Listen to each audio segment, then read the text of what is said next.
You're good to go. Okay. Welcome, everybody, to the January 26th Yarmouth Board of Selectmen meeting. It is a few minutes after 6 o'clock. I'd like to read this public notice. This is a remote participation meeting pursuant to Governor Baker's March 12th, 2020 orders suspending certain provisions of the open meeting law, General Laws, Chapter 30A, Section 18, and the Governor's March 15th, 2020 order imposing a limitation on the number of people that may be gathered in one location. This meeting will be conducted via remote participation. Specific information such as instructions and guidelines for remote participation by members of the public and or parties with the right and or requirement to attend this meeting can be found on the town's website at www.yarmouth.ma.us. And for the public portion of the meeting, members of the public who wish to watch and listen and participate may do so by following the instructions in our notice.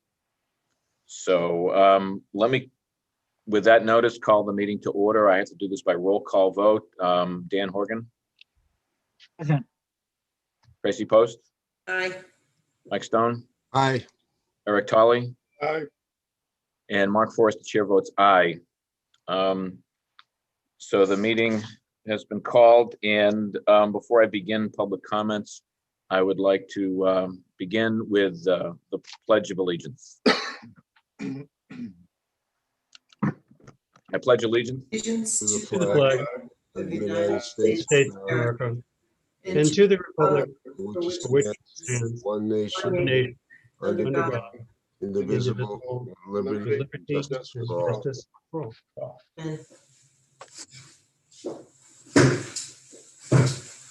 Okay.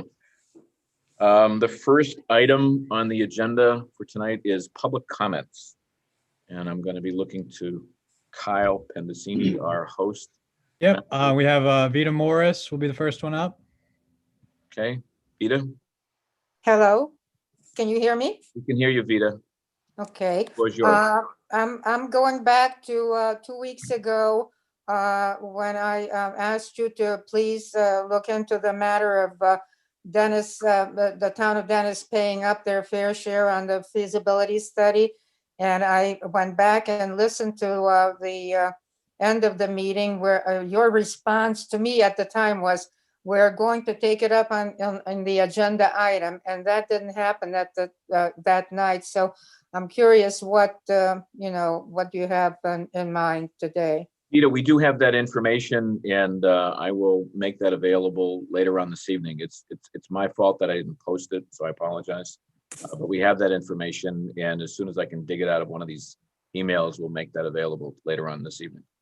Later on this evening. Okay, thank you. Now, Thank you. I see that you are having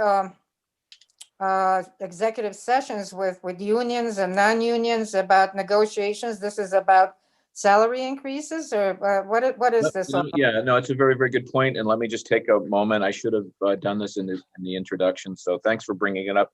Prior to our public meeting tonight that started just a moment ago, the board did meet in executive session, and the notice reads as follows. The Yarmouth Board of Selectmen will enter or did enter into an executive session pursuant to Mass General Laws, Chapter 30A, Section 21, to conduct contract negotiations with non-union personnel, the town administrator.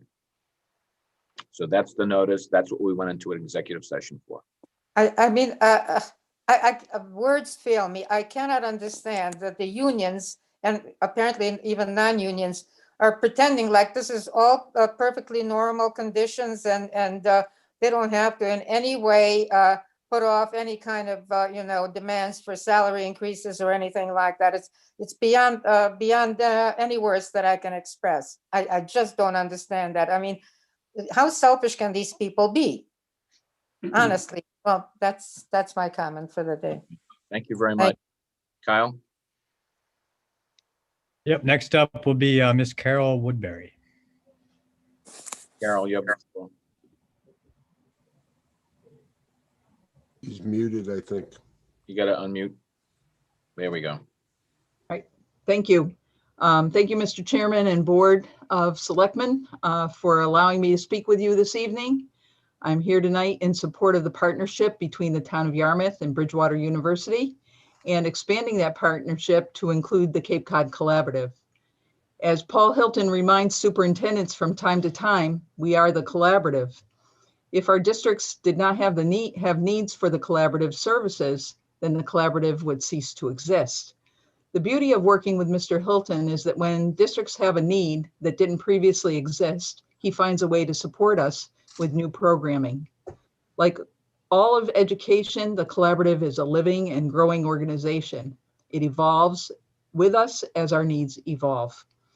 As you are aware, special education costs are a large part of every school district's budget. The collaborative assists our districts with programming for low incidence populations, meaning that each of our districts, we often have a small number of students who need specialized approaches to be able to access their education.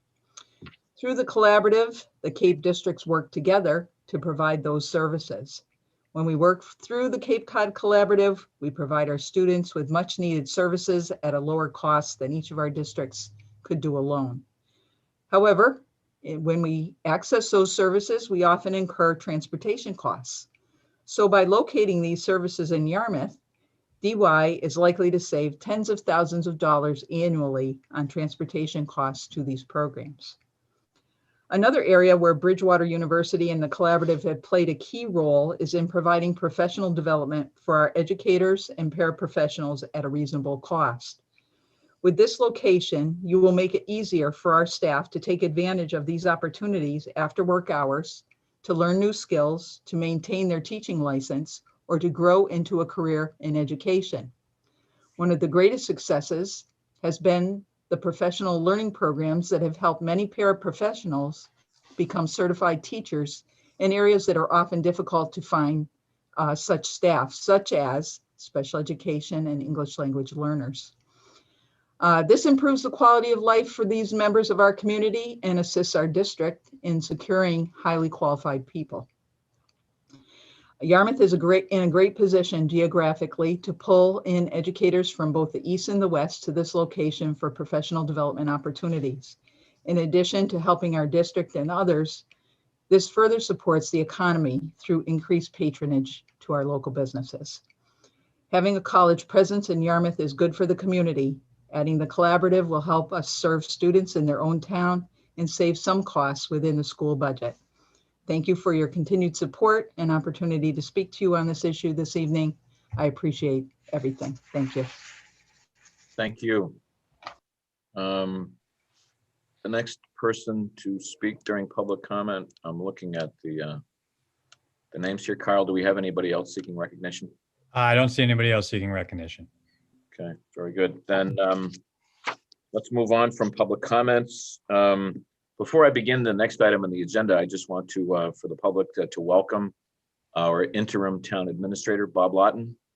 And thank you, Bob, for your service and for joining us this evening. It's great to have you on board. Thank you.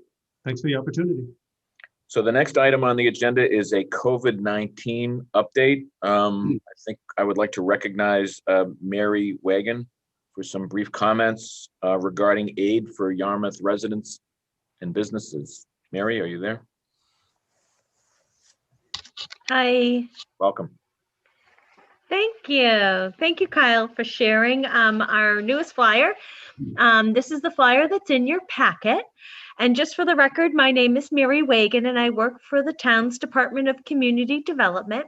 And I'm, if it's okay with the chair, I'll just go right forward. I'm here tonight to announce that Yarmouth has a COVID relief program. We've been rolling this out in bits and pieces with some business grants and some rental assistance in the past, but now I think we have a well-rounded program to help our residents and our small businesses. Again, this program is designed to mitigate the impacts of COVID-19 in our community, to keep our small businesses open and our residents safely housed. Eligible residents of Yarmouth can apply for financial assistance with rent, mortgage, utilities, food, childcare, and COVID testing costs. The program is also funding Independence House in order to offer improved services to residents who have survived domestic violence or sexual assault. For our business community, we have grants to keep our small businesses open by providing working capital that can be used for payroll expenses, rent, mortgage, and then there's other applicable assistance on a case-by-case basis. Applications are fairly simple. Most programs ask for documentation of income limits and documentation of the need. But it's well worth it. Small businesses can qualify for a grant of up to $5,000. Eligible residents can qualify for a mortgage payment up to $6,500. Rental assistance is up to $5,000. Household utility payments are capped at $1,500, as are childcare assistance awards. I'd like to thank our community partners. These include the Health Department, who I believe you're going to hear from next, the Senior Center, our own Senior Center, Elder Services of Cape Cod and the Islands, the Food Pantry, the Yarmouth Food Pantry, Independence House, Hands of Hope Outreach Center, and Housing Assistance Corporation. These funds come from US HUD through our regular CDBG program and the CARES Act. The Affordable Housing Trust provided some funds for rental assistance, as did the Community Preservation Program. So for more of these programs, for more information about these programs, people can go to the town's website under the COVID-19 Community Resources page. We also just today installed an all-weather display box at the Town Hall Wood Road entrance with information for people to pick up and use.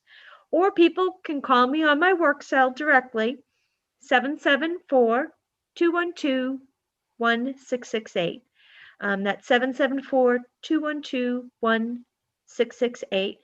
And I just really encourage any small business or resident who thinks they can, qualify for these programs to give me a holler and go through it to see if they can. These are all here to help during a very challenging time in our community, and I hope that Yarmouth takes advantage of it. That's great. Thank you. Before I turn it over to Bruce, does any board member have any questions for Mary at all? Do any board members seek recognition? No? Mary, thank you very much. Appreciate your being here. Okay. And now we're going to invite Bruce Murphy. Bruce, are you here?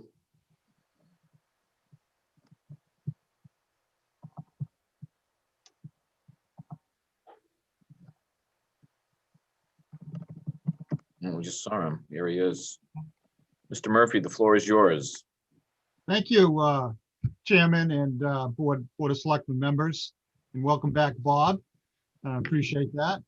Also present tonight is Hilary Bosky, the Board of Health Chairman. I believe I have a couple other Board of Health members listening or on the site also. Thanks, Mary, for the update on the COVID relief out to the community. That's very helpful. I know we work closely on the programs and the human services and the housing rental. So that is a close relationship that I just wanted to share with the board and the public. So for tonight's, we can go to the next page. Kyle will be proceeding there. As the numbers as of what we have today for coronavirus cases within town as of noontime, since the beginning, we've had 930 cases in town. Today, there's 112 active cases since this afternoon, 801 recovered, and we've had 27 deaths. The cases are spread throughout the town, which we call community spread. And you can see it's kind of by the population, which you would figure between West Yarmouth and South Yarmouth. But it's spread around the community. There has been a couple clusters from time to time at the nursing homes, but they have, I'd say, subsided. There's no large outbreaks at any of the nursing homes right now. Okay. as we go, we keep track of the numbers daily, but you can see from kind of like Friday to Friday that we keep track of as we've been a high-risk community, that you can see that from the last 2 Fridays, on the 15th, we're at 793 positive cases, and then jumped up to 901 cases last Friday for an increase of 108 cases. And then just over the weekend, you can see we jumped up another 29 cases up to 930. And you can see how they're broken down by age group. And I think that's important for the public to take a look at. And you can see that, we do have them down in the children's area, between 0 to 10, 46 cases, up until the teenage years, 63. And then you can see it's kind of pretty close in grouping, right from age 20 to, age 60. So you can see it's fairly well spread, and that's why we try to say it's a community spread. Everybody needs to take precautions. So it's changed in the groupings over time, but right now you can see it leveling off. Thank you, Kyle. The daily cases, active cases that you can see that we've had daily from our initial surge in April and May, when the pandemic first started. Go ahead. Am I missing a call in or? Okay. From our beginning in April and May, you can see when we thought the pandemic was starting and we had, 30, 40 cases a day or for a period of time, it was concerned. Then we went over the summer, we went 21 days during the summer without any cases. And then in November, we could see it starting rising up again, the daily active cases that we had in town. So you can see we're really into that. The daily cases that come in reported daily, you can see at the beginning of the pandemic, we were getting 4 or 5 cases, 6 cases a day. During the summer, it lowered down to, 2, 3 cases a day. And then as we start hitting the second surge that we saw coming in, you can see we're getting 10, 15 cases a day, sometimes 20, 25 cases a day. Right now we're down to probably around 8 to 10 cases a day. We've seen a few spikes here and there, but we're still in that second surge. Okay. Oh, the amount of deaths that we've had is at 27. You can see how it's been spread out since the beginning, and where they've been associated with, unfortunately, some of the nursing homes on the Cape. The age breakdown on the cases, the 27 cases, the average has been 86 years of age, and that's ranged between an age of 63 to 99. All right. This is the state map graph that comes out every Friday from the State Department of Public Health. And as we can see, for the 7th consecutive week, we're a red high-risk community, joining 10 other Cape towns now. As we look, this is based on over the last 14 days from about 5 days ago. During that period of time, we had 185 positive cases. During that 14 two-week period, we had almost 3,000 people tested, for about 1,500 people a week being tested. And that also includes the monitoring the nursing homes, where some of them are getting tested 2 to 3 times per week, the residents and staff. So that's the highlight right there. So our positivity rate has come down. Again, as we stress to the public, the COVID precautions that we've been stressing, from the beginning, and especially with the surge and the cases, the avoid the gatherings, the dinner parties, the birthday parties, the sleepovers, the play dates.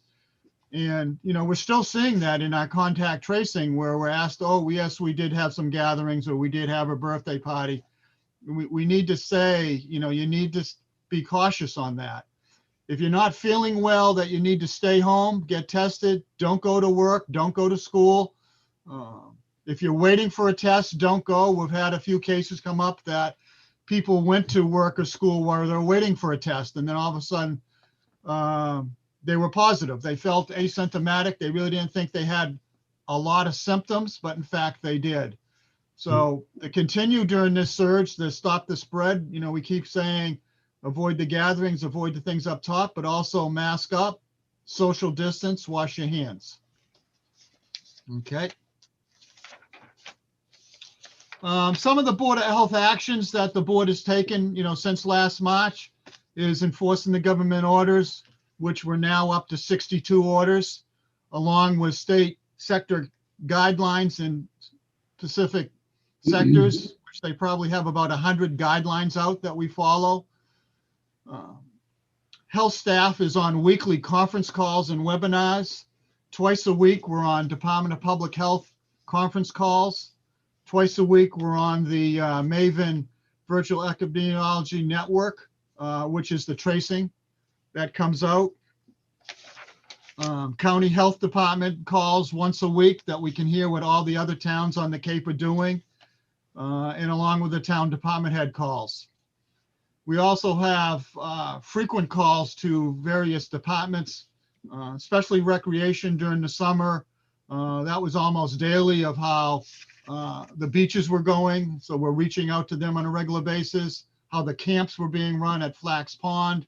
We're constantly in contact with them, along with the senior center, the library, natural resources, the parks, and DPW. They were regular, frequent calls during the week. So I just want to reach out and let the public know all these things that the health department is doing basically daily since March. Working with the contact traces, we have Phil Minot within the health department that works with the VNA and state contact traces daily to just monitor the cases coming in and updating our charts. We're also staying in probably daily contact with our school lead nurse on potential cases that might be coming through that have children within the school. And these are monitored. Phil's monitoring these 7 days a week, and we'll talk to the nurse, and he'll talk to the nurse at night if we pick up a case that comes in through the state MAVEN, that we can get ahead of it so that the child or the parents don't send the kid to school. And we'll pick it up on a weekend so we can start that communication with the parents, so the kid might not, a child might not go to school on a Monday, that we can get that going. So that's a regular contact tracing that we stay in touch with. We're also in touch with the district administration, Carol Woodbury and Ken Jenks, and the principals at schools as needed. That's a regular frequent call, so we can stay in communications with them. Along with reviewing and approving opening and operational plans for different town departments within town, and whether that's the libraries, the boat ramps, Flax Ponds, the churches, restaurants. So we're constantly working with the Chamber of Commerce if businesses have questions and so forth. So the Board of Health and Health Department, it continues to reach out. We're continually responding to complaints from the public that come in, either people not wearing masks, businesses that may not be wearing masks.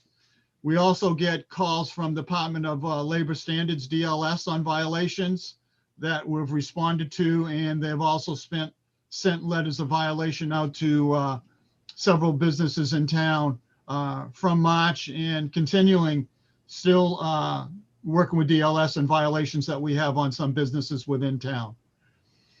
The Board of Health has purchased a message board sign through the CARES Act funding to post daily stats and messages. Daily stats are posted on the town website by Kyle. We appreciate that, getting that up every day.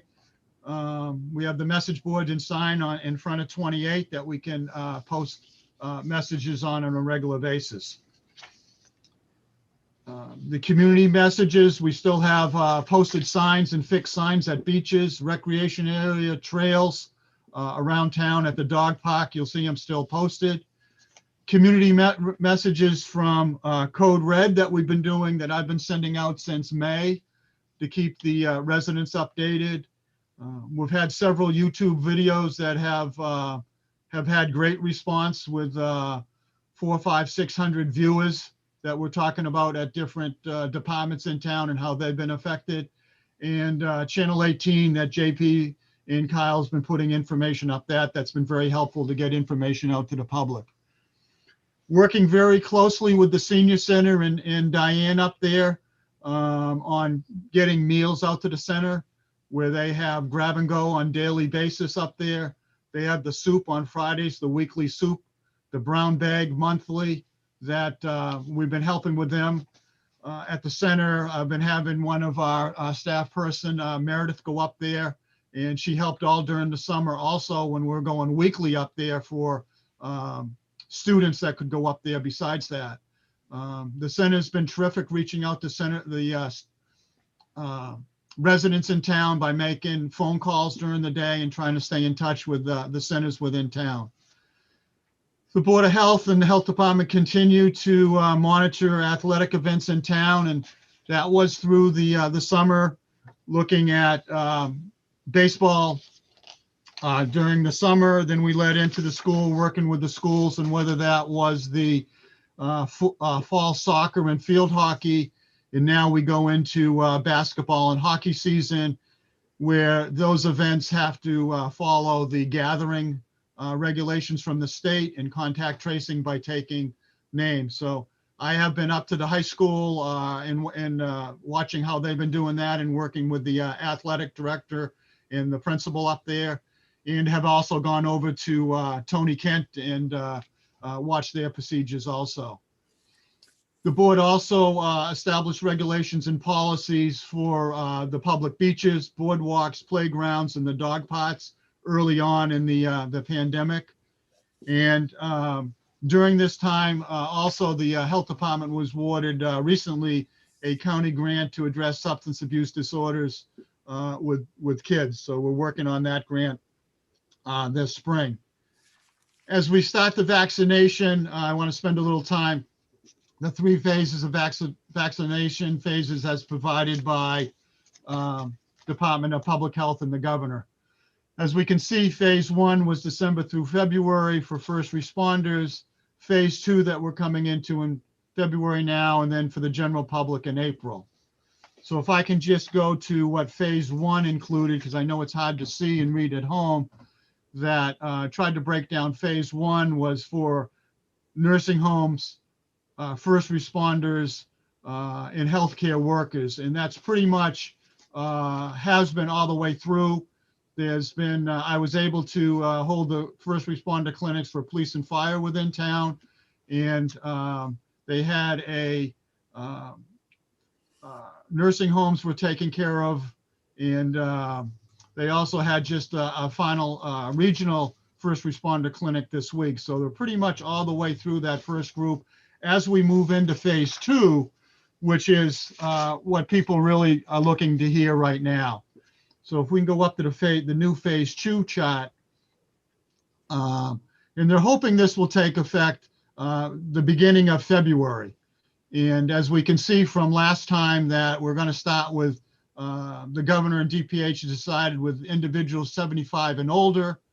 Then it moves down to age 65 and older, and people with 2 health issues.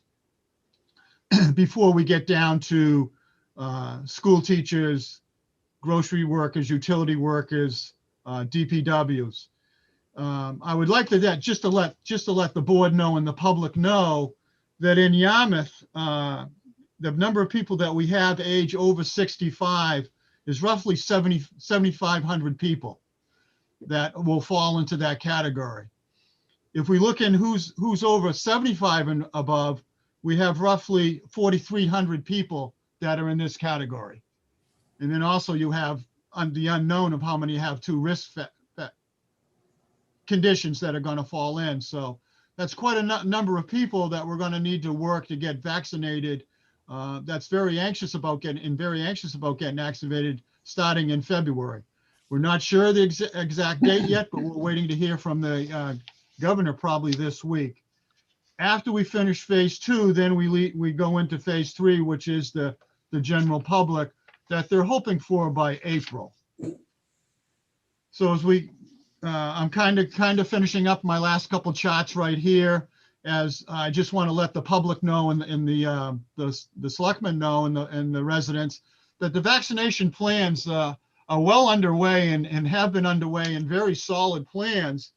But it's all dependent on when the state vaccine arrives.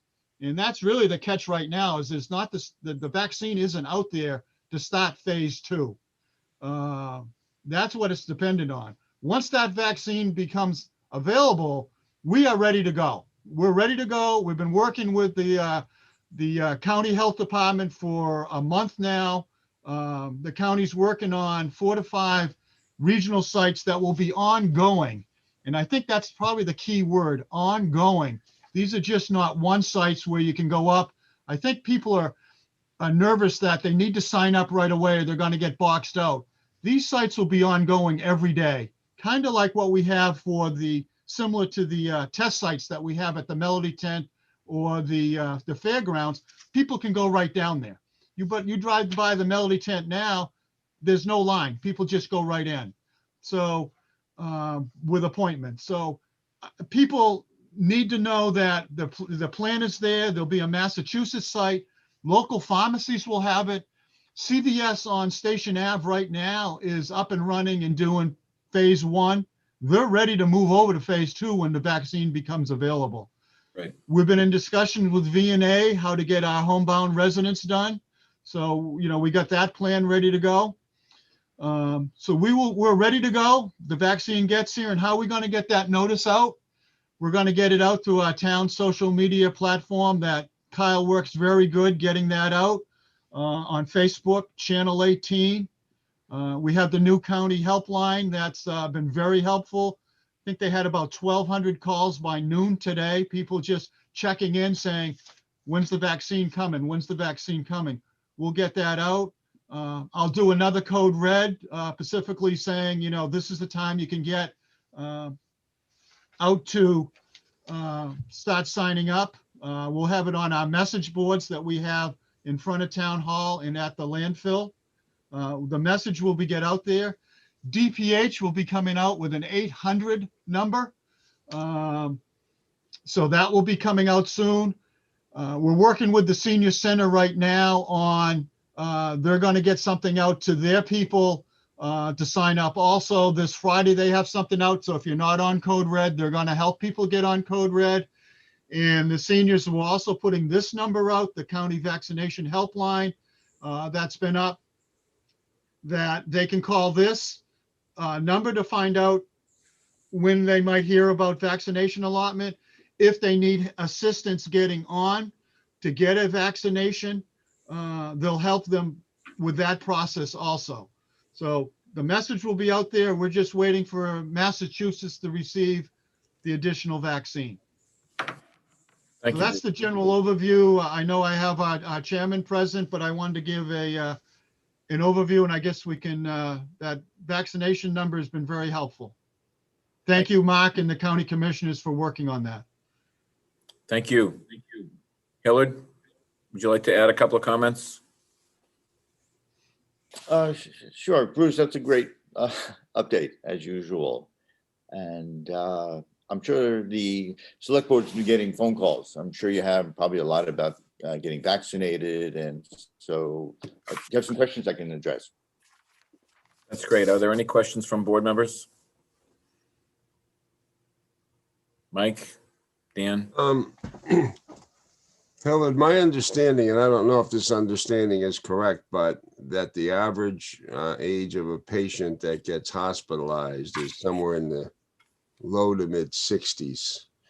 And I'm wondering if, in your judgment, to take pressure off the hospitals, that should be taken into account when we prioritize who's getting the injections. We found out from the state today, they don't even have enough vaccine for phase 1 to be finished. That's where we are right now. The rollout's not been going smoothly. So I don't think, February 1st is you see the date for phase 2. I don't see that happening.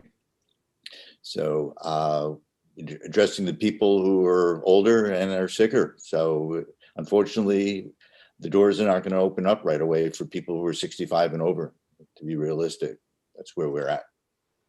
Next question I have for you and/or Bruce is, when you talk about the 75 age bracket and then the 65 age bracket, and then there's an exception for people with 2 or more comorbidities, how does that work if, say, somebody's 64 or 66, they got maybe heart problems and hypertension? Are they going to have to go through a whole bunch of bureaucracy to show that they have the comorbidities to get the shot, or are their representations going to be sufficient?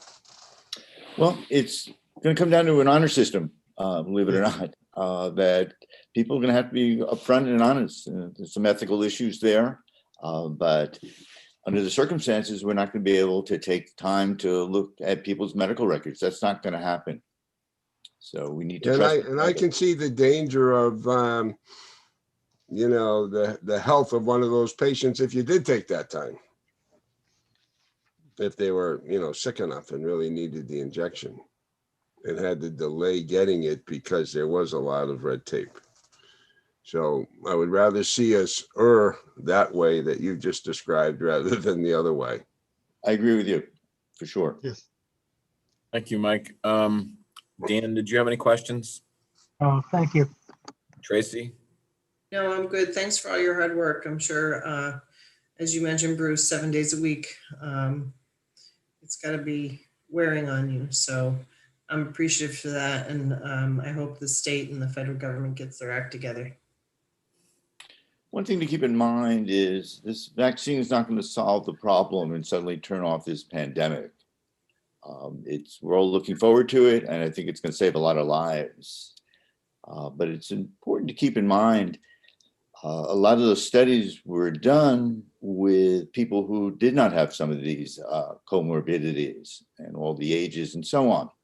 The reports on the vaccines have been excellent during those trials. So we don't know how it's going to affect the general public. What's into the picture now are some of the mutations of that virus, which is very normal for viruses. You think of your influenza, there's a new one every year and we get a shot every year. So some of the variants now seem to be more contagious, unfortunately, than what we all started with. I heard today on the news that the Moderna was positive for some of these new strains, which is optimistic. Yeah, they're running studies now to look at a booster, whether that's going to be needed or not. I haven't heard anything that it's gone far enough, whether that's going to be a requirement for those who are fortunate enough to get vaccinated soon and with the Moderna vaccine. It's also important if the vaccine works for someone, that means they will not get sick, but they are going to get infected. We all are. And that just means the virus enters your body. With the vaccine working, you don't feel sick, which is great. However, you can transmit that virus to other people who are not protected, who are sick. And I can tell you months from now, we're going to be encouraging people to wear their masks, even though they've been vaccinated. Bruce and I are going to be here in the spring saying that. It's what's coming. It's been, Bruce has worked really hard with the Board of Health, trying to convince people to wear a mask and, keep the social distancing and so on. And that's not going to change right away with getting vaccinated. So it's being patient and vigilant is really what's going to come down to. Thank you, Hillard. Mr. Tolley, Eric, do you have any questions? No specific questions, just appreciation for Bruce and the Board of Health for keeping up with all this stuff and keeping the public informed and for all the good work that they're doing to help people out. Thank you. Thank you. I don't have any questions either. I too want to join with my other colleagues on the board to thank you for all your hard work. I know an enormous amount of time and energy is being spent on this, and we truly appreciate it. And I know the residents of Yarmouth do as well. So thank you. It's our pleasure. Good evening. Okay. I'm going to move on to the next item on our agenda for this evening. We have Bridgewater State University and the Cape Cod Collaborative here tonight to make a presentation about their future plans, which they would like to present to the board. So we have with us this evening Fred Clark and Karen Jason from Bridgewater. I think we also have representatives from the Cape Cod Collaborative here as well. So let me turn this over to Fred Clark to kick things off. Welcome. Mr. Chairman, thanks for having me. I hope everyone can hear me okay. Just fine. Thank you. I do want to thank you for the invitation to be in front of the board tonight, and for the rest of the board members for giving us a little bit of time to update the board. There's been some changes on the board, and we have a new interim town administrator who I understand is not new really. So we're happy to give him a chance to update as well. And for the rest of the board members, Chairman Forrest and I go back a very long way, having both served as staff people in the United States House of Representatives for a couple of great Congress people. And I've been happy to see Chair Forrest do so much good in public service down the Cape, and it's great to rejoin him in this effort. We also have Paul Hilton with us, and I'll share the mic with Paul. Paul is the Executive Director of the Cape Cod Collaborative. We have about a 20-minute presentation, I think, between the two of us, and then we want to make sure to leave plenty of time to open it up for any questions that the board may have. But I'm joined by a number of folks here from Bridgewater. I do want to thank them for being with me. Karen Jason, our Vice President for Operations, Dave Crane, our Dean of Continuing Studies, Jen Reed, our Director of the Cape Cod Campus, Stephanie Eaton is with us, manager of all of our DCAM leases, former State Senator Vinnie DiMacedo, who is our Director of the Office of Regional Partnerships. And we did give one of our deans the night off, Lisa Krisoff-Bem, the Dean of our Graduate Studies College, because it's her birthday. So we figure we'd be nice to give her the day off. I think we can answer any questions. I understand that Kyle is going to help advance the slides. So Kyle, I'll just say, go to the next one, and you can go to the next one, Kyle, whenever you're ready. I do want to also thank Karen Green for all the help that she's given our team in preparing for tonight. These are the folks that have had a lot to do with our presence down the Cape, and certainly we can advance the slide, Kyle. I wanted to start off with President Emeritus Dana Molifaria, because it was really his vision when he was the president of Bridgewater that brought us to Yarmouth and to Cape Cod. You may know that Dana is a resident of Mashpee for just about his whole life. He started off in Wareham, but he always had a vision for having a Bridgewater presence down the Cape. And he knew, as I knew when I started, we have about 500 students any given year that commute to Bridgewater State from the Cape every day, which is amazing. Not certainly during the coronavirus, but we already serve the Cape. We have quite a few alumni, faculty, staff. It made sense to take a look at that. So when I joined Dana's team, Dana tasked me with taking a look at where and how we would have a presence down the Cape. So really all that began with him, and it's his vision that we have exercised and brought to fruition. So we started off by putting together an external campus committee that looked at the idea of a satellite campus, or in this case, it's an instructional site. And we did a really vast site search. And I'm sorry to say, we knew we wanted to be in a K-12 school and with an idea of an elementary school. And I'm sorry to say that there were plenty to choose from. And you all know what the demographics are down the Cape, and there were a lot of schools that were closing. We settled on Yarmouth for a number of reasons. One, it's geographic proximity, but even more importantly, the partnership that we felt with the town of Yarmouth and also with the school system. And Carol Woodbury in particular has been an incredible partner from the beginning to today with everything that we've done down there. And we really like the building. If you've ever been on our campus here at Bridgewater, you'll see that the building itself reminds you of many of our current buildings on our campus. We just love the cupola, the brick, everything. And but before we settled on the building, I want you to know we did extensive studies across the Cape. We looked at the demographics. We looked at potential programs, and our eyes were completely wide open in terms of all of the struggles demographically down the Cape and what it would take to have any kind of success with Bridgewater being down the Cape. So to help us inform ourselves, and I personally led this effort, we hosted dozens of public information meetings down the Cape. I met with every K-12 superintendent, the Voc Tech School, the chamber, young professionals, individual businesses, nonprofits, municipalities, every legislator down the Cape, our colleagues at 4Cs, and of course, the Yarmouth Dennis school system and in the person of Carol Woodbury countless times.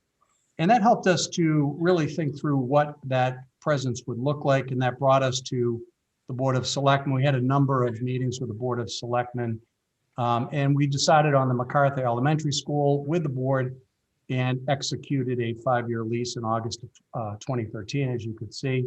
And we've presented our plans, our architectural plans, and made commitments and have already executed them to improve the building with $3 million in capital improvements. And you can go ahead, Kyle, and advance the slide.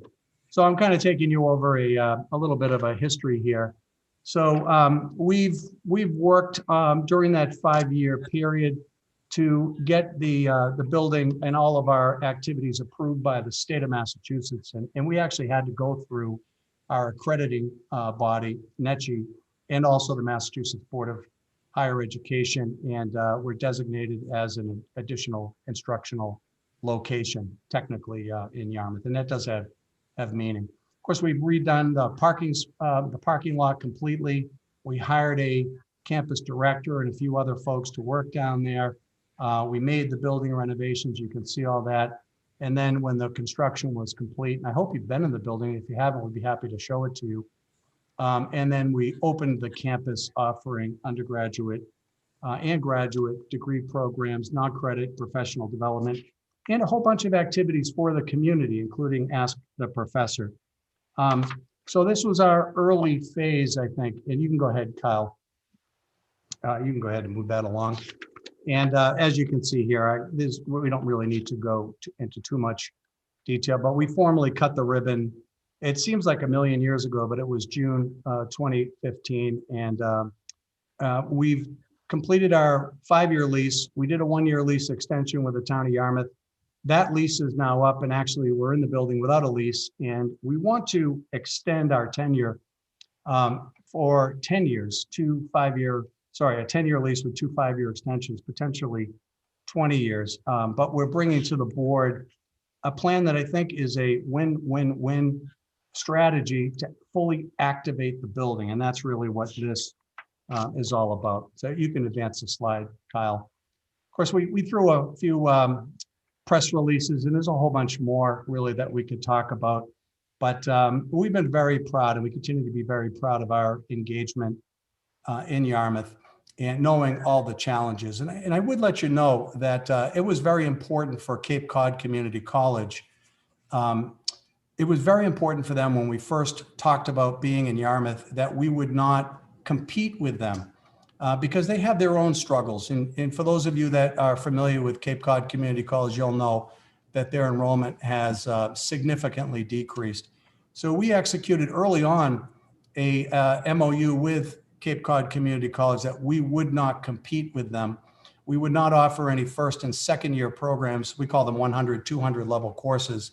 And that what we would have an eye towards is really degree completion. So you go to Cape Cod Community College and hopefully, you would be able to complete a degree at Yarmouth with Bridgewater, but we would not compete with them on any class, and we haven't, not once.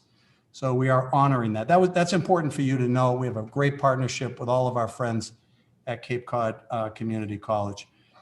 You should know also, and you could go ahead and advance the slide, Kyle, that I mentioned we did make those capital improvements. The building is much better than the way we found it.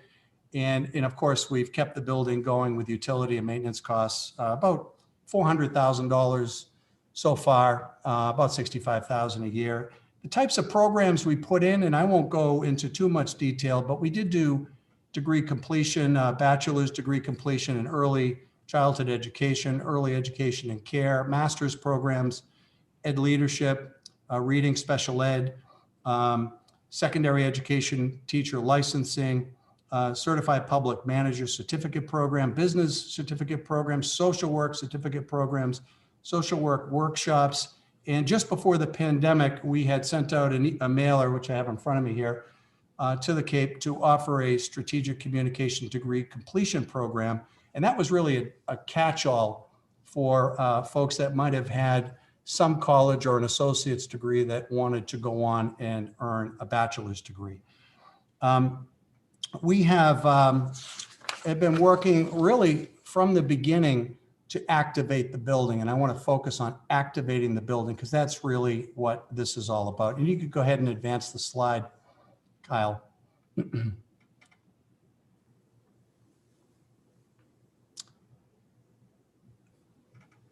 Okay, and Yeah, bear with me a moment. Sorry about this. Yeah, no problem. Skipping around on me.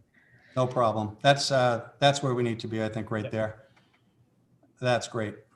Thanks so much. And but I would let you know, and we have challenges and successes. We've had a lot of success with the building, but we have not been satisfied, at least ourselves, with activating the building during the day.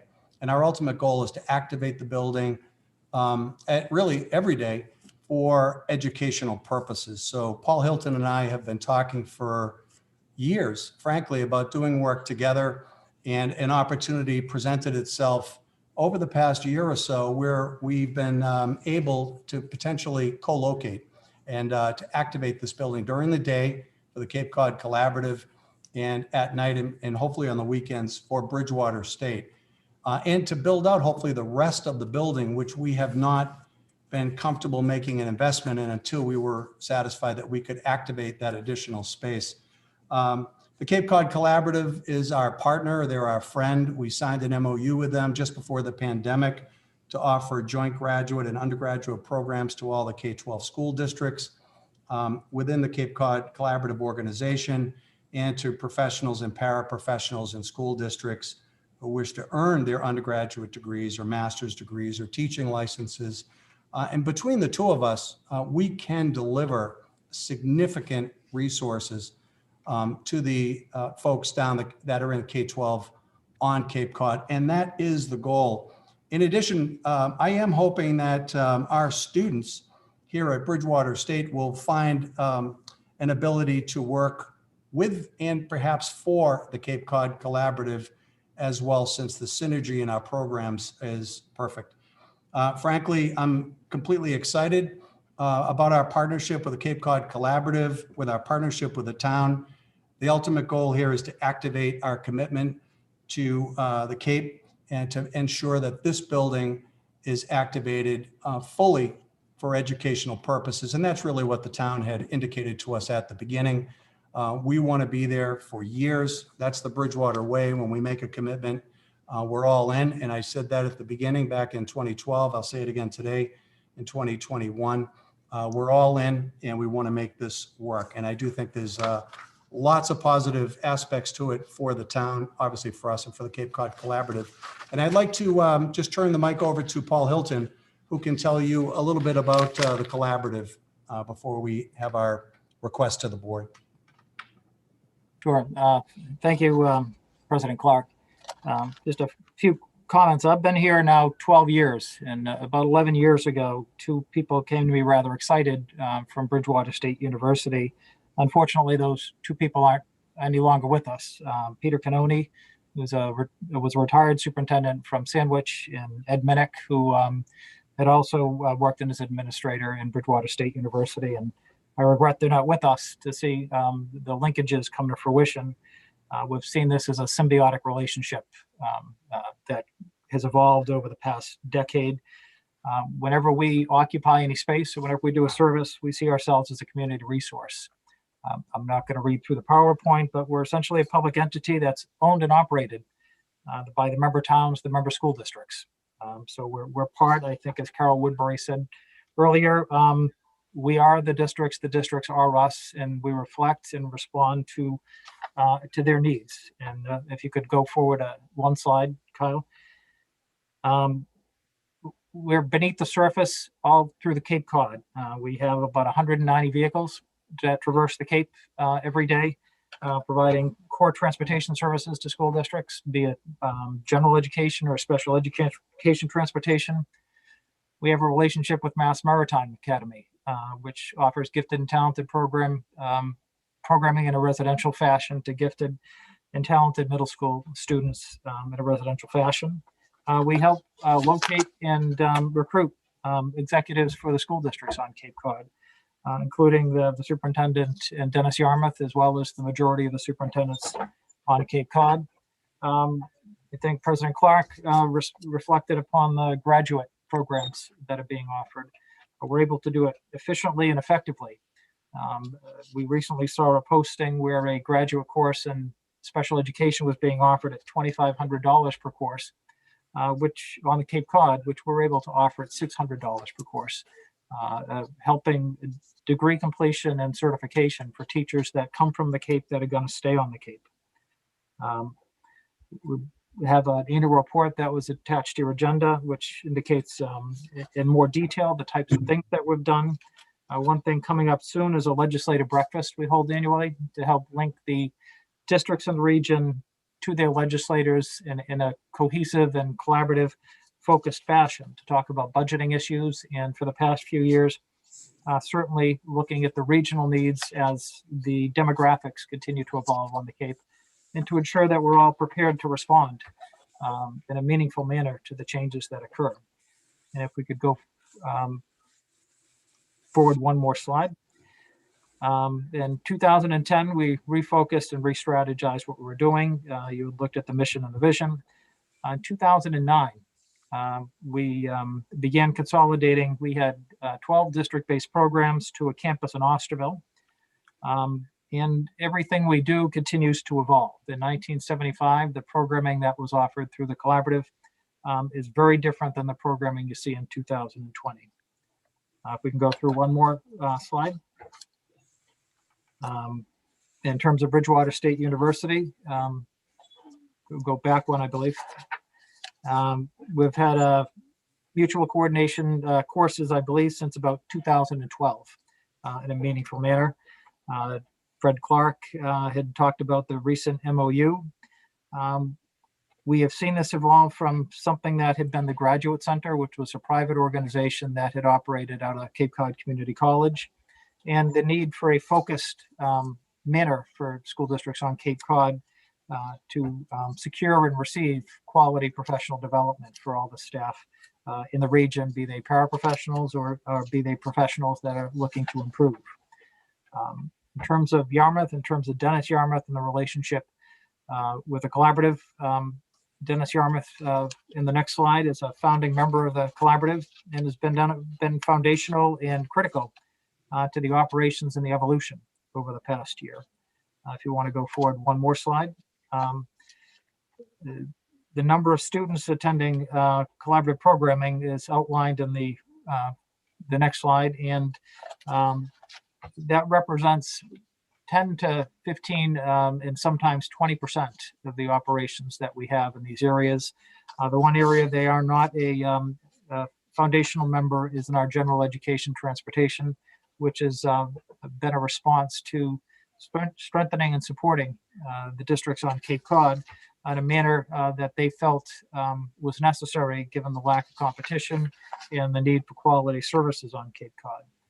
We see going forward, one more slide, expanding the relationship with Bridgewater State University to include being the boots on the ground, so to speak, for Bridgewater State University, to work closely with the districts on Cape Cod, but also to consider the location of programming.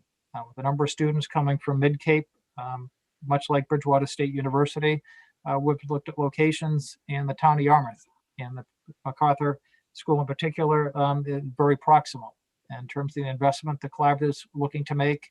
Initially, it would be moving in and occupying and taking care of the Bridgewater space and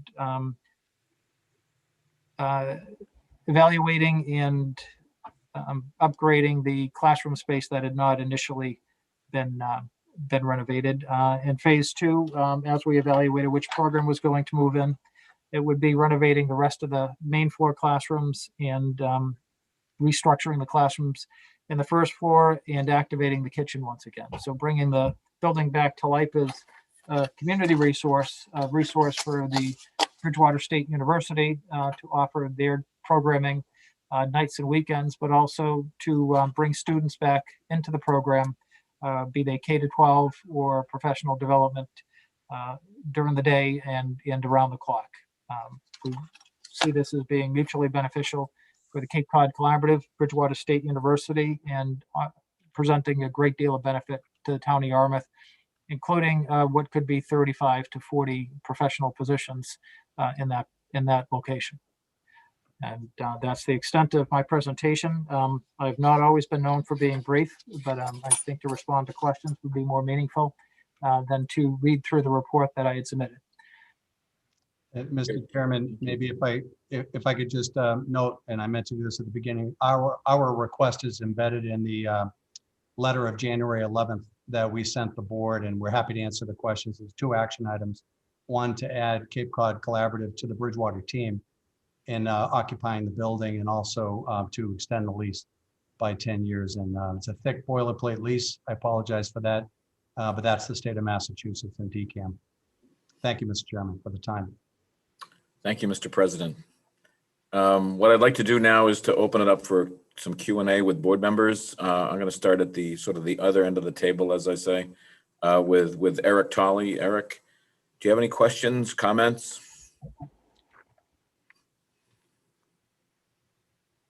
Okay. Thank you. I don't have any specific questions. I'm very happy to see the renewed commitment, and I think this new partnership will be beneficial to both parties and to the town. So, and I'm very happy to see that. So I would be in favor of the 2 action items that we're being asked to take here tonight. Thank you, Eric. I'm going to bring it over to Tracy Post. Tracy, any questions, comments? Well, it's good to see you all again. It's been quite a journey since you started.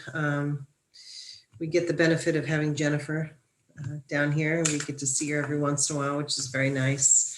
So I've been with this kind of through the beginning, and the excitement I feel now with the presentation is the same excitement I had back then in its initial proposal, and all the potential that really the building had.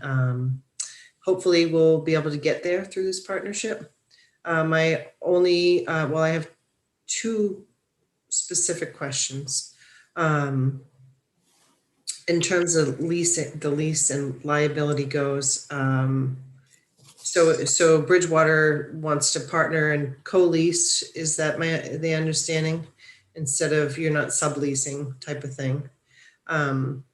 So I guess my one concern, when about a year or so ago, there was some structural issues with the building, and I know that Bridgewater has spent $3 million and has made a significant investment there.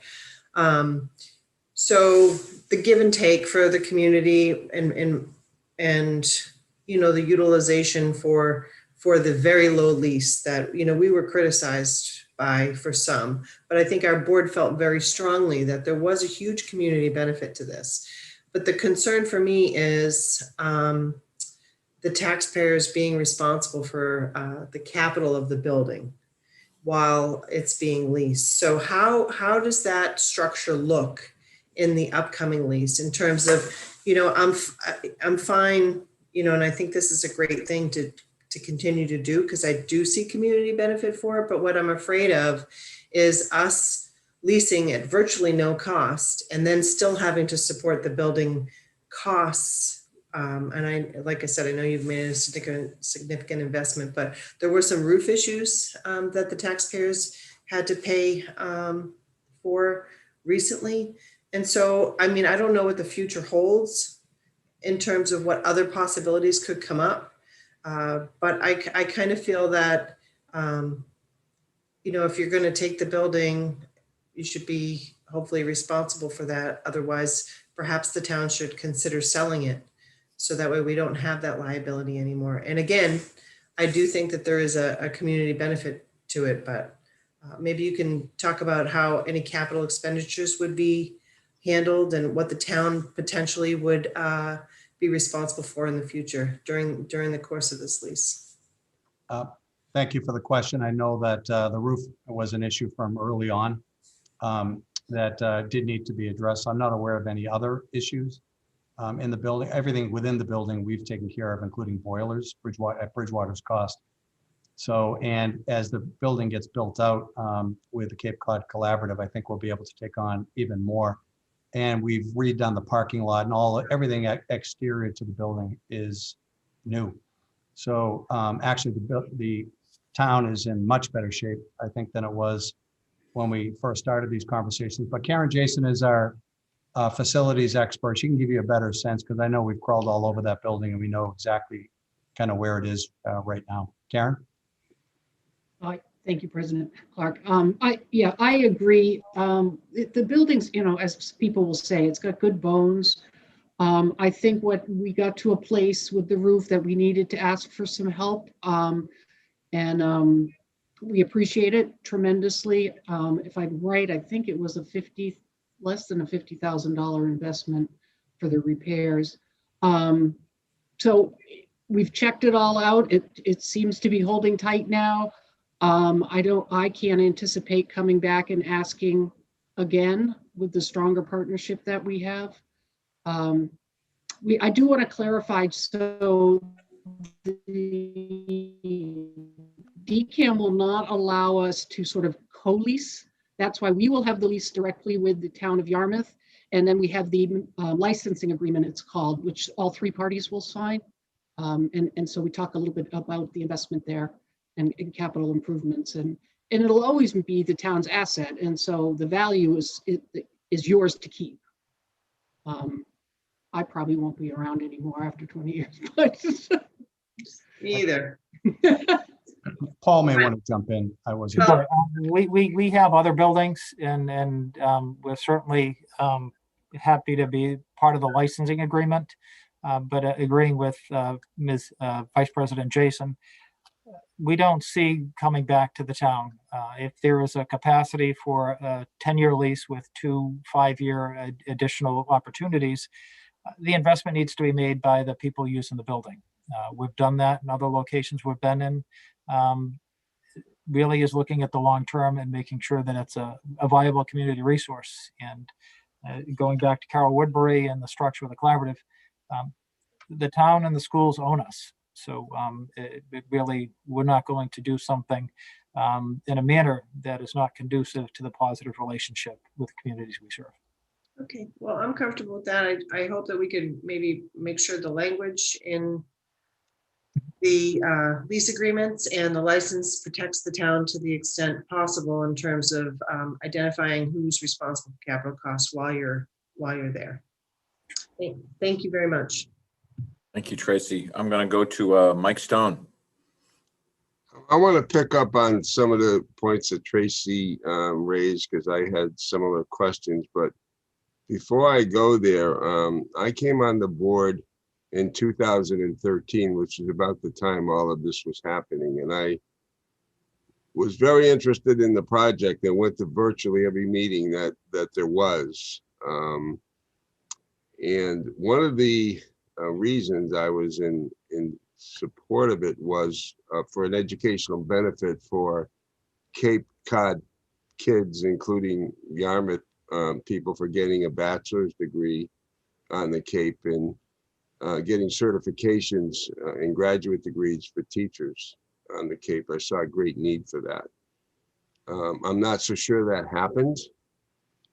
It seems that there's, statements in here that a lot of the people, the younger group prefer a Bridgewater setting of the main campus, and they have a tendency maybe not to take advantage of the local school.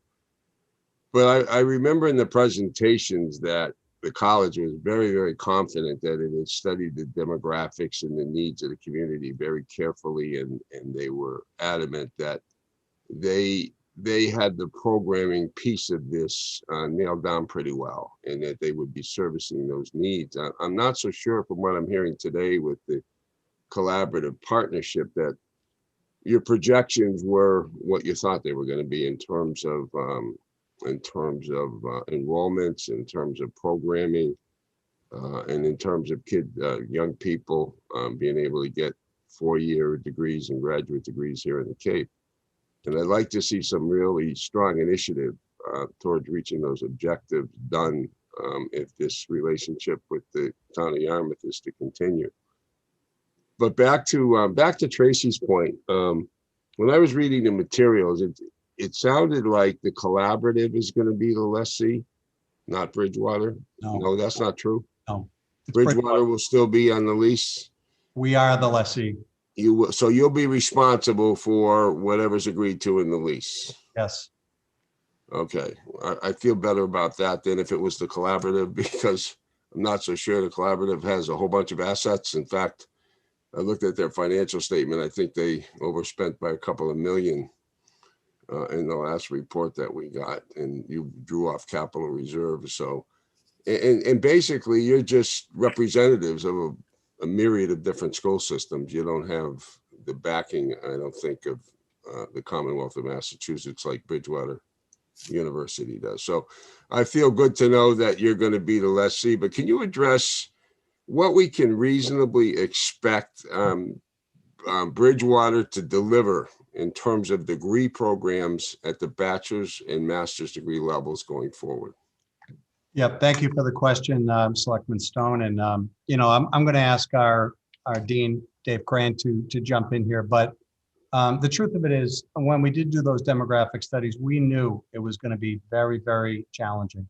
It was one of the reasons we kept our overhead reasonable, so that we didn't overextend ourselves, so that we could be there for the long term. It's a slow roll. It really is. But we did develop a couple of degree completion programs, again, in partnership with Cape Cod Community College, as I mentioned, in early education, and also the new one, which we really haven't been able to roll out because of the pandemic, and that is strategic communications, which is a catch-all degree completion program. It's in person, it's online, and we are already offering a fleet of master's programs already, and have been all the way through.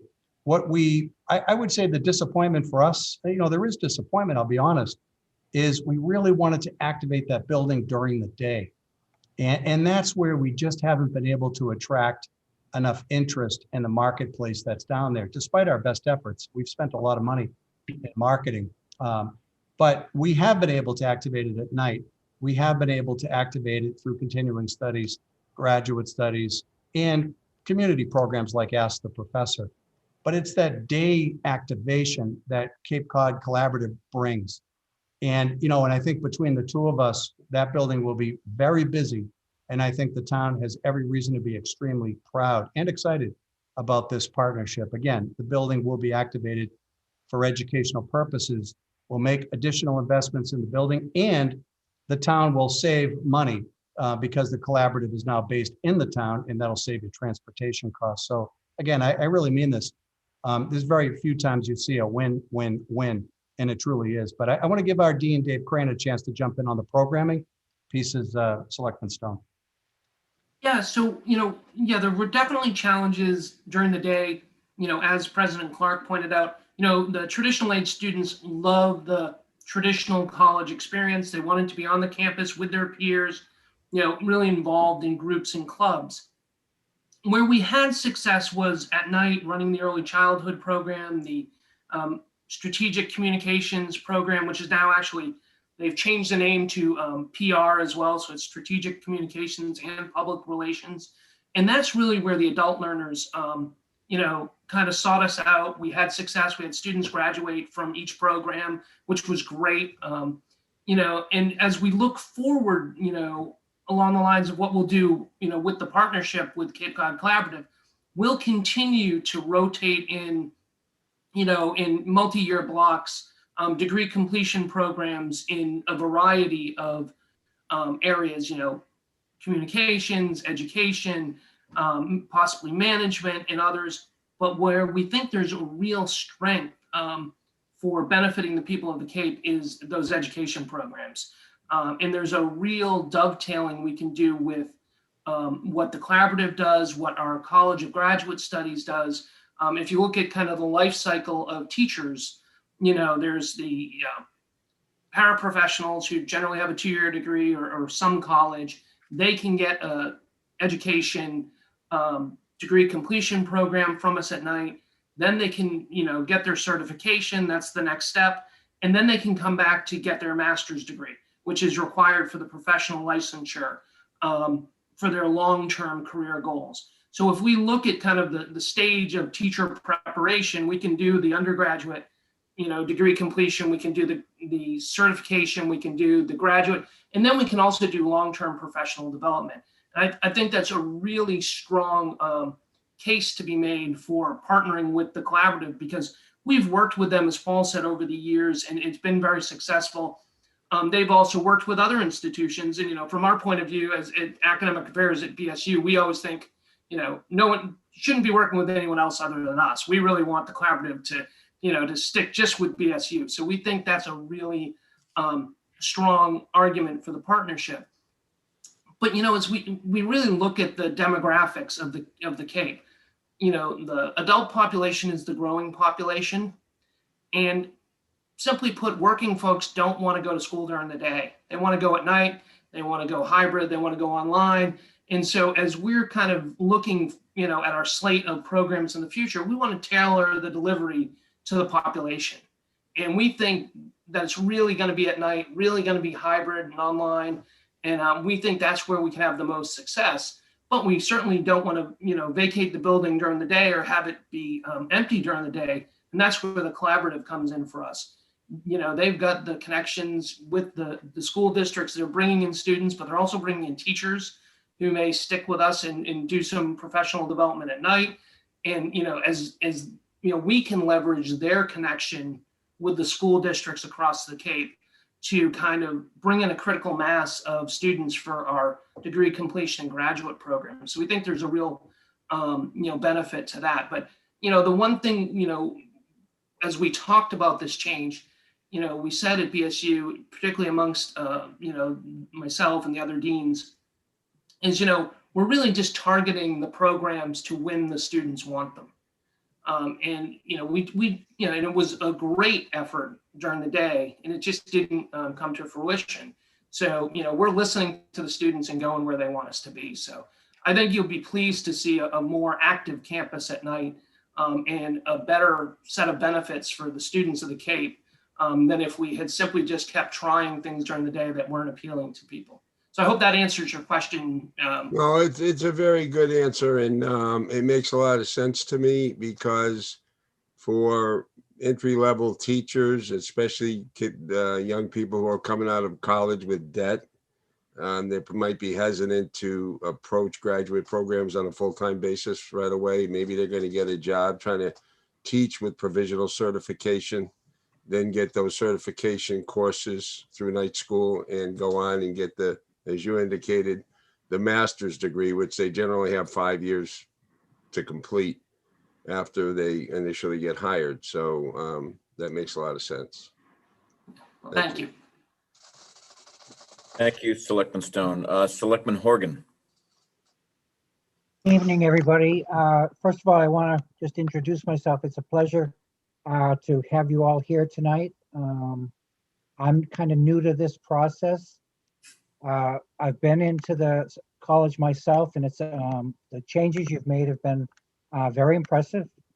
I'm really excited about the collaboration with the collaborative. I think it's a wonderful partnership. I'm wondering some of the benefits to Yarmouth. I can see that the transportation costs being savings there. The idea of higher education just being offered in Yarmouth, I think, is a very high positive for our community. You mentioned jobs. Are we talking new jobs, or is it envisioned that the jobs from the other place would be just transposed over into Yarmouth? I'd be happy to answer that. I'm going to step 2 steps back and then go forward. For Selectman Stone, be happy to go through the financials. Our goal is to finish at $0 every year. We should not be making what one might term as a profit. Our board elects every year to make strategic investments, which may be looked at as drawing upon capital reserves. And we need to keep 3 different types of accounting to demonstrate our viability. And our long-term goal is never to be a drain on any of the member districts or towns. And I think certainly happy to answer and walk through any financial questions that might occur. But I think we've been successful at that progressively in the 12 years that I've been here. In regards to the jobs at this site, unfortunately, in special education, working with, as Superintendent Woodbury referred to, low incidence populations, we're often having teachers replaced and growing our own, so to speak. So really developing teachers. And we hope to continue to build a stable cadre of teachers. So we anticipate that locating a program there would bring the staff that currently work there. But we're also going to have new staff that continue to come on. And that happens every year that I've been here. We've added staff. The staff at the program we're considering believe they've been together for 20 years. And I sat with some of the program staff there, and they realized that only 3 of the 30 staff were in the same position that they were in 5 years previous. So our goal is for those 30 people to stay, but the reality is that these people are from all over Cape Cod, including Yarmouth, and will continue to be developing in Cape Cod and in Yarmouth. And the more we can make that site the center of a lot of activity, the more jobs that will occur through that site. To either you, Mr. Hilton, or Mr. Clark, in addition to the benefits that I've mentioned, what would you say to our constituents when they ask us, what are we getting for a low cost lease? What benefit is Yarmouth getting? Could you offer some of your own perspectives on that? Yes, I think in terms of dollars and cents, which I know is important, and I think Select Person Post mentioned this earlier, but first of all, we've already made $3 million worth of improvements into a building that probably would be mothballed. The town could sell it for other purposes. However, the town made a decision at the very beginning to use this building for educational purposes, which we greatly appreciate and applaud, frankly. In addition to that, the town has not had to carry the operating costs, meaning to keep the building heated or electric, monitor the building, and that type of thing. And that's about $65,000 per year. And other than the cost of the roof, the town hasn't had to make any investments. So from a dollars and cents perspective, up to now, I think it's been a great deal for the town. Certainly there'd be additional capital improvements made by the collaborative in the millions to fully activate the building, because we've only activated maybe a third of it, maybe a little bit more than a third. And the whole downstairs, if you've been in the building, has been inactive. And we've maintained the boilers and things like that. But for the most part, that building should be fully activated, and that is the goal. But it's important for the Cape to focus on education, and to have students leave the Cape at the end of the day, or people leave the Cape for educational opportunities across the bridge, is a major drain on Cape Cod, its economy, the ability to attract employers, or the ability to attract a highly educated workforce for the employers who are already there, including the K-12 system. So we'll be able to address that need. We'll be able to specifically address the need of the Yarmouth Dennis school system. And going forward, I do think there'll be other benefits on the transportation side, and that's really Paul. So the town won't have to be sending your children, multiple towns away for the kind of programs that the collaborative delivers. Again, I don't see a downside, frankly, from the town's perspective. Bridgewater is very proud to not only continue, but to stake our reputation on continuing for 10 years. And we are the only lessee here. And as I said before, our name means something to us, and our commitments mean even more. So I think it's all good. There is no other four-year program that has any bricks and mortar presence anywhere on Cape Cod. We're the only ones. And I think that, what we've done, I think, is good from the Bridgewater perspective. And the chairman and I have talked about maybe doing a little brainstorming. What more could we do? We're in the continuous improvement business as well.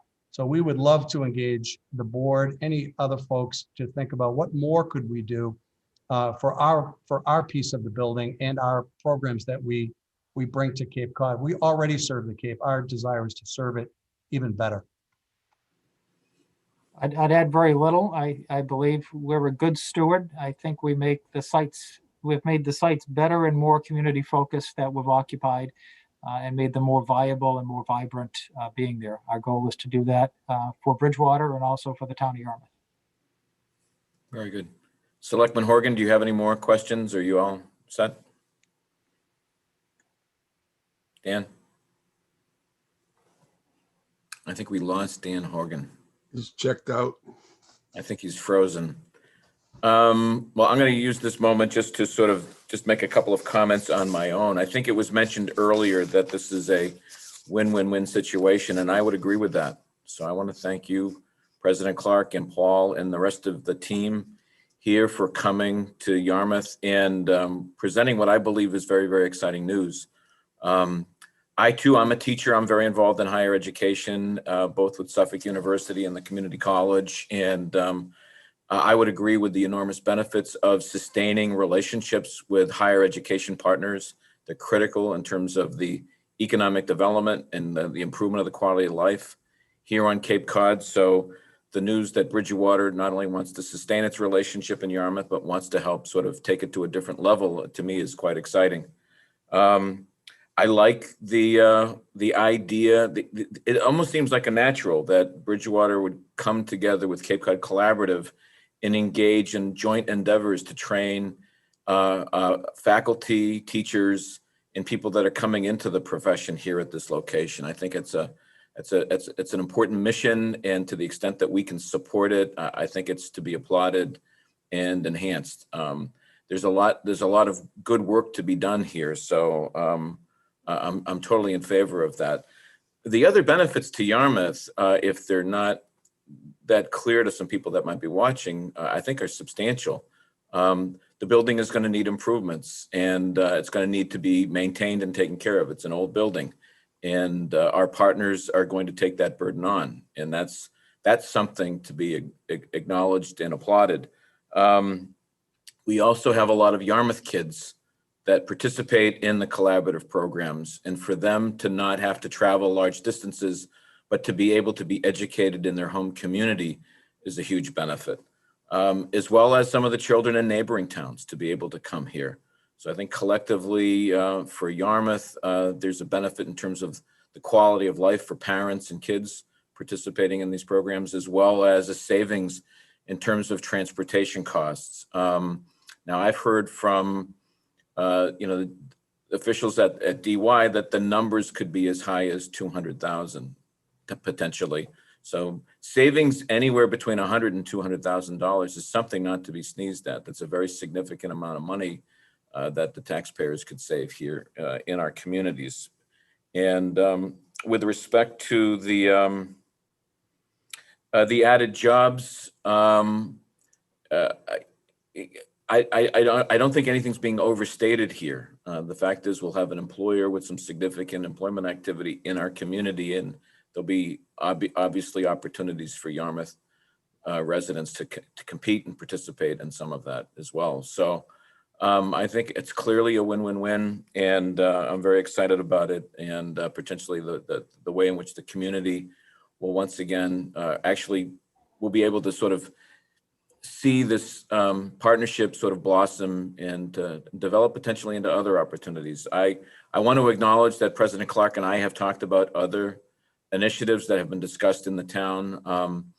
And as has been said before, the president and I have worked together, and I've been very impressed with a lot of the other initiatives that he's worked on and those initiatives that we've worked on together. So I'm looking forward to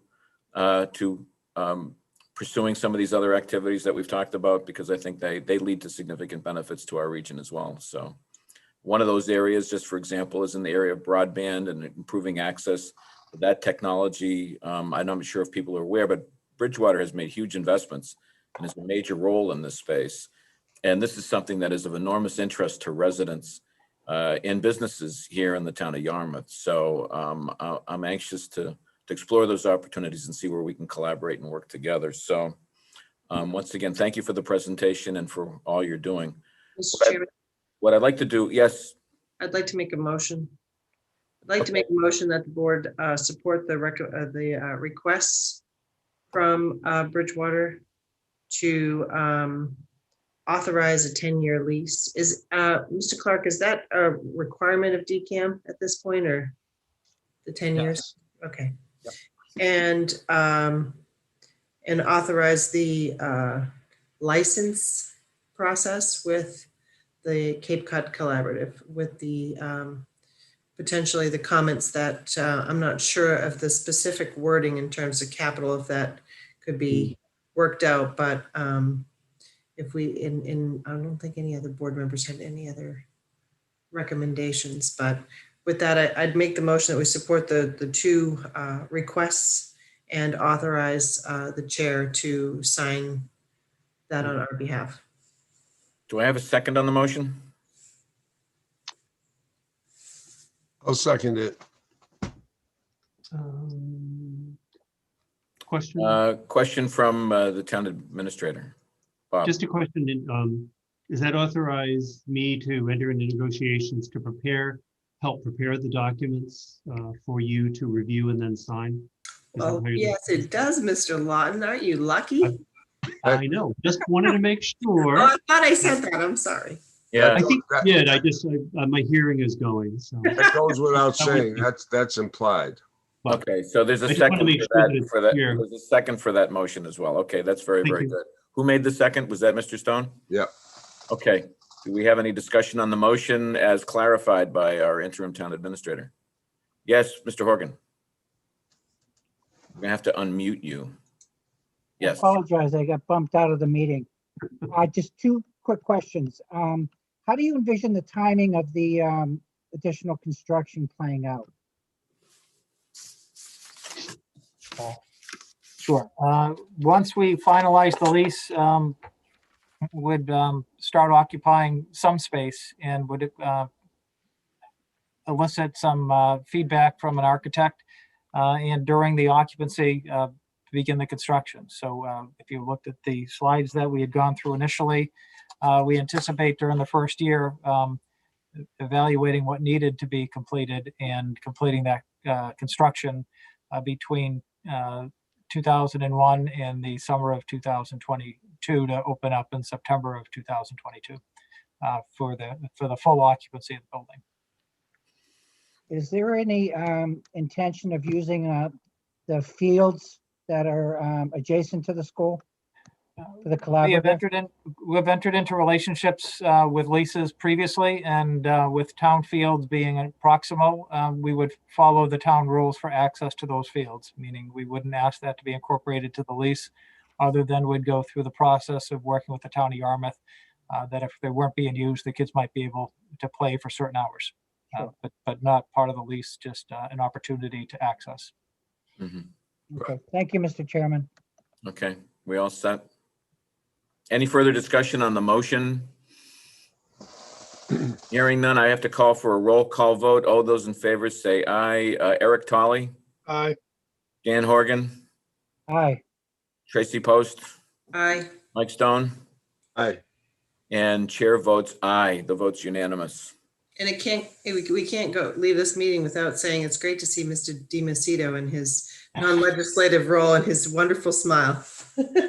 He's doing a terrific job. Thank you very much, Mr. Chairman and members Great of to the see you board. guys. Thank you for Thank you. having me. Thank you all. Thanks for Thank you. coming. Good evening. Okay, the next item on our agenda for this evening is the financial management review authorization. And this is something that I'm asking the board to sort of do something that was done once before in 2011. The town of Yarmouth undertook with the Department of Revenue a financial management review that provided, I think, a lot of helpful guidance and information as to how to modernize and make upgrades and improvements in its overall financial management. You have in your packet some information about what those recommendations were before and the areas that were covered. Essentially, what I'm looking for is the board's endorsement to do a financial management review beginning this year using the services of the Department of Revenue's Division of Local Services once again, and to authorize the interim town administrator to enter into discussions with the department to secure such services and to work on a scope of work as soon as possible. So that's really what we're doing. I'm not sure how much more discussion the board would like to have on it, but I'd like to put that out there and first find out if anybody has any questions about the request. Bob can certainly answer questions along with myself. I've done this before in other communities. And I know Ed Centeo is also on the line. So between the three of us, we can answer any board questions that you might have. So Tracy, did you have a question? I do. I have a couple of questions. So I remember doing this before and we received a lot of great feedback. Much has been implemented. I guess, are there items that we have not implemented on this? That's my first question, and I don't know if that's going to be held against us doing it again. What the cost is, what the time commitment is, and how often do most communities typically do this? I know we're getting ready, Ed's getting ready to prepare for, bond rating review. Is this the right time? I mean, I definitely believe that the information we got out of this report was extremely valuable. We actually, I think, utilized this to make a lot of really great policies and procedures that we put in place that helped us with the bond rating. So I guess in terms of timing with Ed's, I wouldn't want to take him away from one thing. I'm happy to respond to that, Tracy, and I'll let Bob and Ed chime in. But with respect to the cost, this is one of the good things about working with the Department of Revenue. This will be at their cost to begin with. This will not cost the town any money whatsoever. These agreements are worked out with the Department of Revenue at their cost. That's a part of the service that they provide. And that's our expectation. Now, for some reason, if that changes, we can come back to the board to have that discussion, but I think we should be fine there.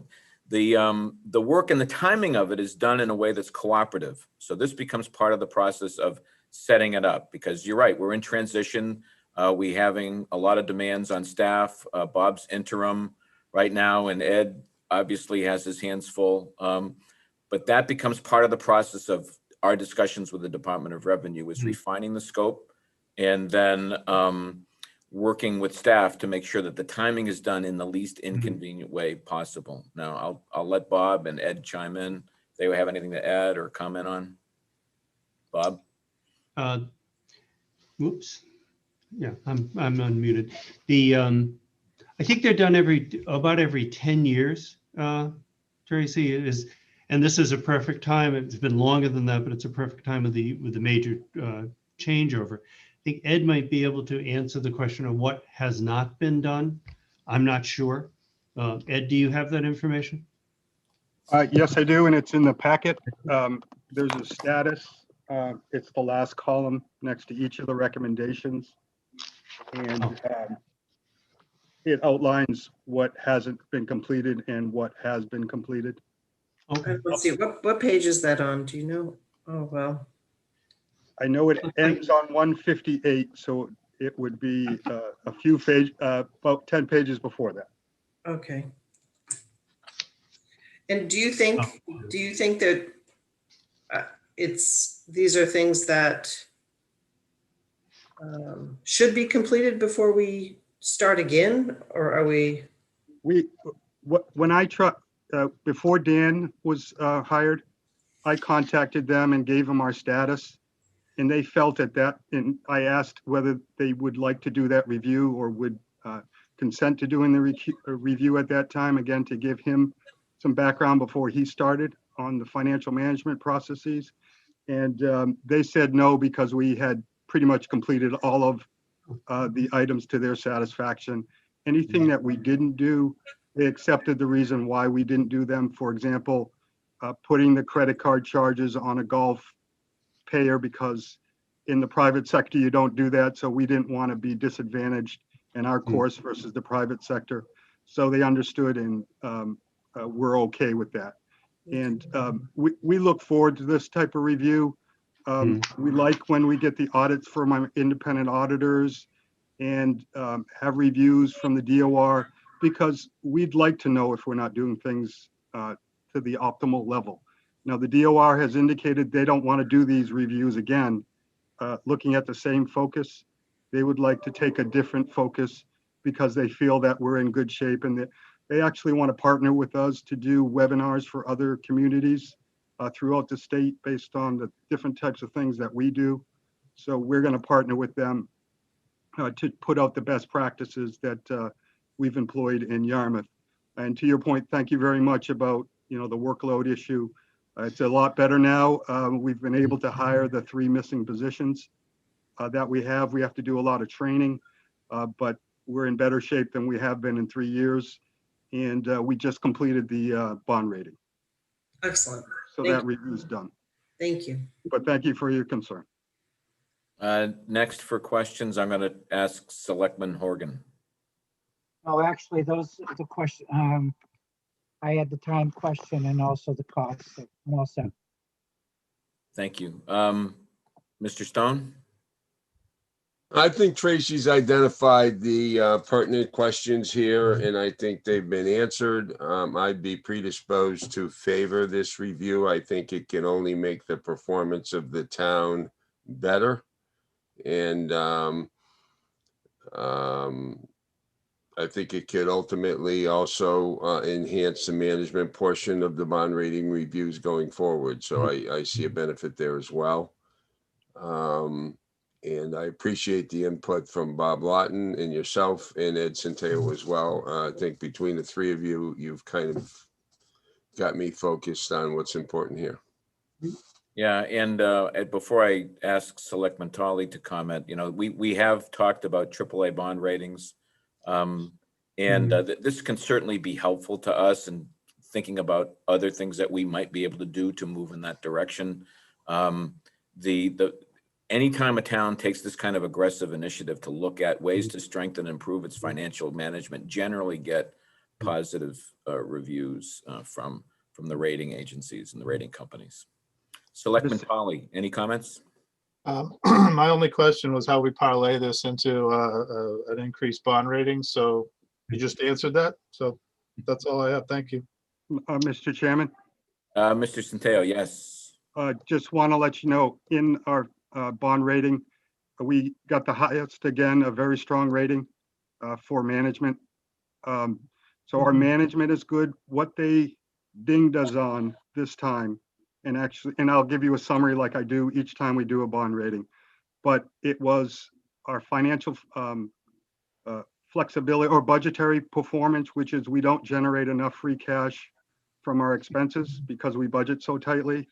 And this time around, because of the wastewater, they looked at and actually downgraded our debt level because of the $130 million we're going to add to our debt.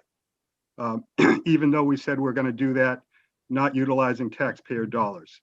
They were looking at ways not to give us a AAA because of COVID, and they had to give us a very strong economy score because they gave other surrounding communities, and we beat them over the head because of that, and they had to find another reason not to give us the AAA because their bond rating board that they have to go to, they don't want to upgrade anybody during this climate, and they may be looking to downgrade people. So we're going to be a AA+, and they indicated for 2 years. For something that we haven't even hasn't even occurred. I wrote them a very strongly worded letter. I could see if we were in the middle of it, but we haven't even done it yet.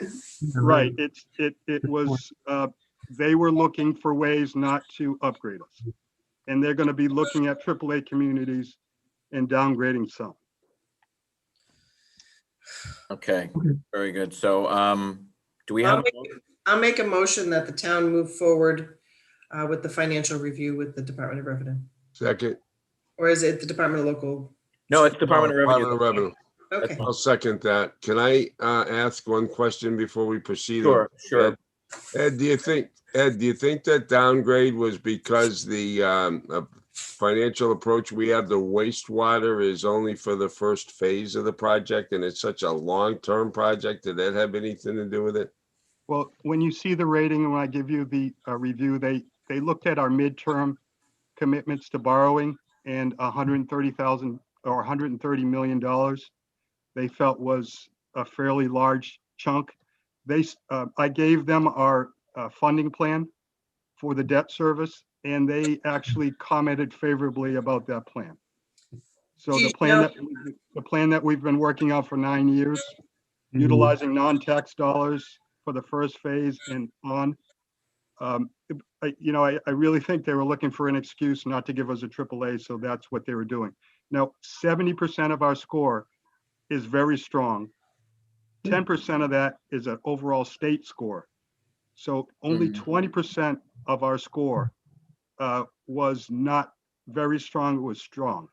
Yeah, Ed, if you don't mind, I'd like to put this on as an agenda item for a future meeting, because we can go all over this. I mean, they had dinged us once before for not having a wastewater. That's all right, exactly what I'm thinking. That's ridiculous. The state needs to get now their we act do. together. So yeah, let's revisit this. When we can schedule sufficient time on it, because there's a lot to this. But I do think the thinking holds that there's a huge upside to the town in terms of doing it. And what's the alternate? Don't plan for wastewater? Is that what the state wants? That's ridiculous. no, this was the bond rating agency that he's talking about. We got dinged for not doing enough work a while ago on it. So I just assumed that if we want to get into the whole bond rating review and discussion, just schedule it as an agenda item so you can get the full story and the full background, and we can go into the weeds if we want to on some of these key aspects of it. So let's hold that for the time being. Anybody else have any comments on the motion that's before us? Okay, we'll do a roll call vote. Selectman Stone. Aye. Selectman Post. Aye. Selectman Horgan. Aye. Selectman Tolly. Aye. Chair votes aye. It's unanimous. Thank you, Bob. Thank you, Ed. Great. And the next item on the agenda is the Sandy Pond recreational improvements. We wanted to, on the splash pad, and we did invite representatives from CPC and the Rec Commission here. I don't know what the latest is in terms of, I see Dorcas McGurran here. I was actually hoping that we might have somebody from CPC here, but I guess that's not going to happen tonight. Is that, I'm just gonna ask if Karen and Jeff can be unmuted for the moment. Yes, I've been unmuted, Mr. Chair. Okay, thank you. What I'd like to do, if we could tonight, Karen and Jeff, is at least make sure that we understand, and I see Dorcas is here too. Thank you, Dorcas, for joining us. What I'd like to do is just make sure that at the outset, there's an understanding on all board members' part as to what this project is. We know what it is conceptually, but we know there have been presentations to the CPC and others. We know there have been a lot of questions that have come up and there's some concern about it. I think our hope tonight was to get everybody in the same room before the board to see if we could come at some consensus in terms of how to proceed and how to move forward. So, but I do think, and unless there's an objection or a concern, because I'm not sure everyone has the latest information in terms of what this project looks like and what it costs.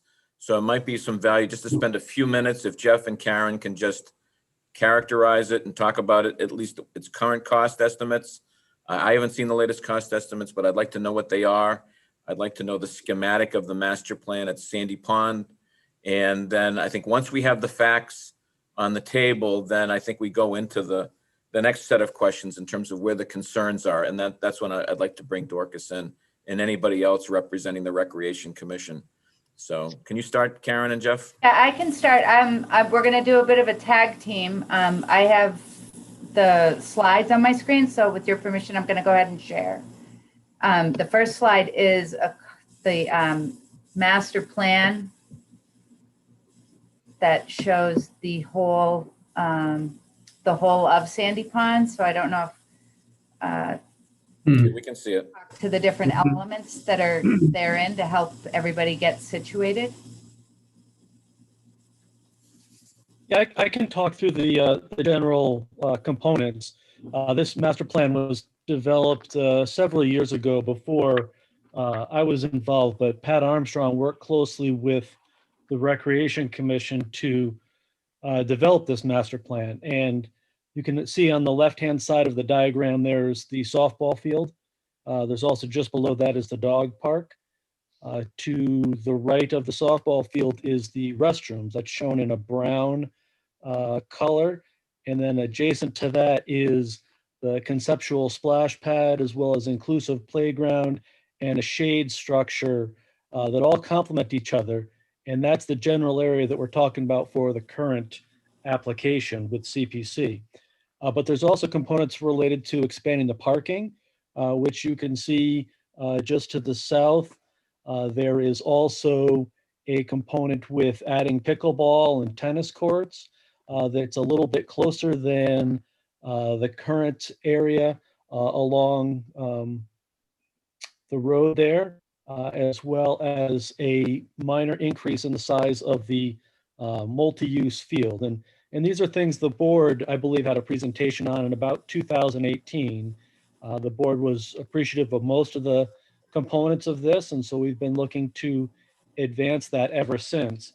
And so this CPC application actually dates back to 2019, where we're looking to advance the first phase of this project, which includes the splash pad as well as an inclusive playground.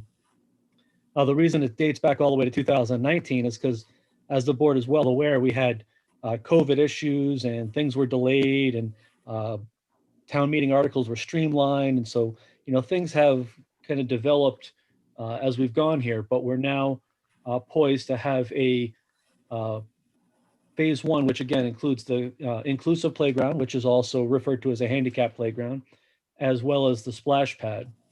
So that's kind of the general idea of the master plan. But I think the other big question, and the chair just mentioned this, is the cost. And Karen, could you put up that particular item? So we have a up-to-date cost, and it has changed because the project's changed over the 2 years that we've been working on this particular phase. But the bottom line of the cost is it's $1,450,000. The two biggest components are, of course, the splash pad and the inclusive playground. The splash pad is approximately $300 of that price tag, and the inclusive playground is approximately $550,000, and that's shown in the middle of your screen there. The rest of the costs are related to site preparation. There still has to be detailed plans and specifications that are developed. There's general conditions and mobilization costs associated with the contractor. And so those are components. There's also a contingency in there as well. So that's the total cost for those two elements in phase one. We've done a lot of research and answered a lot of questions for the different boards that we've presented this to, both the Recreation Commission, CPC, as well as the Finance Committee. And there are two splash pads locally. One is in Mashpee and one is in Bourne. So we've been looking at both of those as models as to what could be done here in Yarmouth. So we've collected a lot of data in that regard for those two features and for those two installations. There are also, it's important to note, there are follow-on phases. We just went through the master plan, and there will be at least 2, if not 3 other phases that are necessary in order to do things that I described, like expand the parking, relocate basketball and tennis courts, expand the playing field. And so we know that's going to be follow-on phases. And Karen, I think the last thing that we had in the board's packet was some pictures of what these types of installations could look like. It's one thing to talk about an inclusive playground or a splash pad. I think it's another thing to show. Our consultant, CDM Smith, reached out to a prominent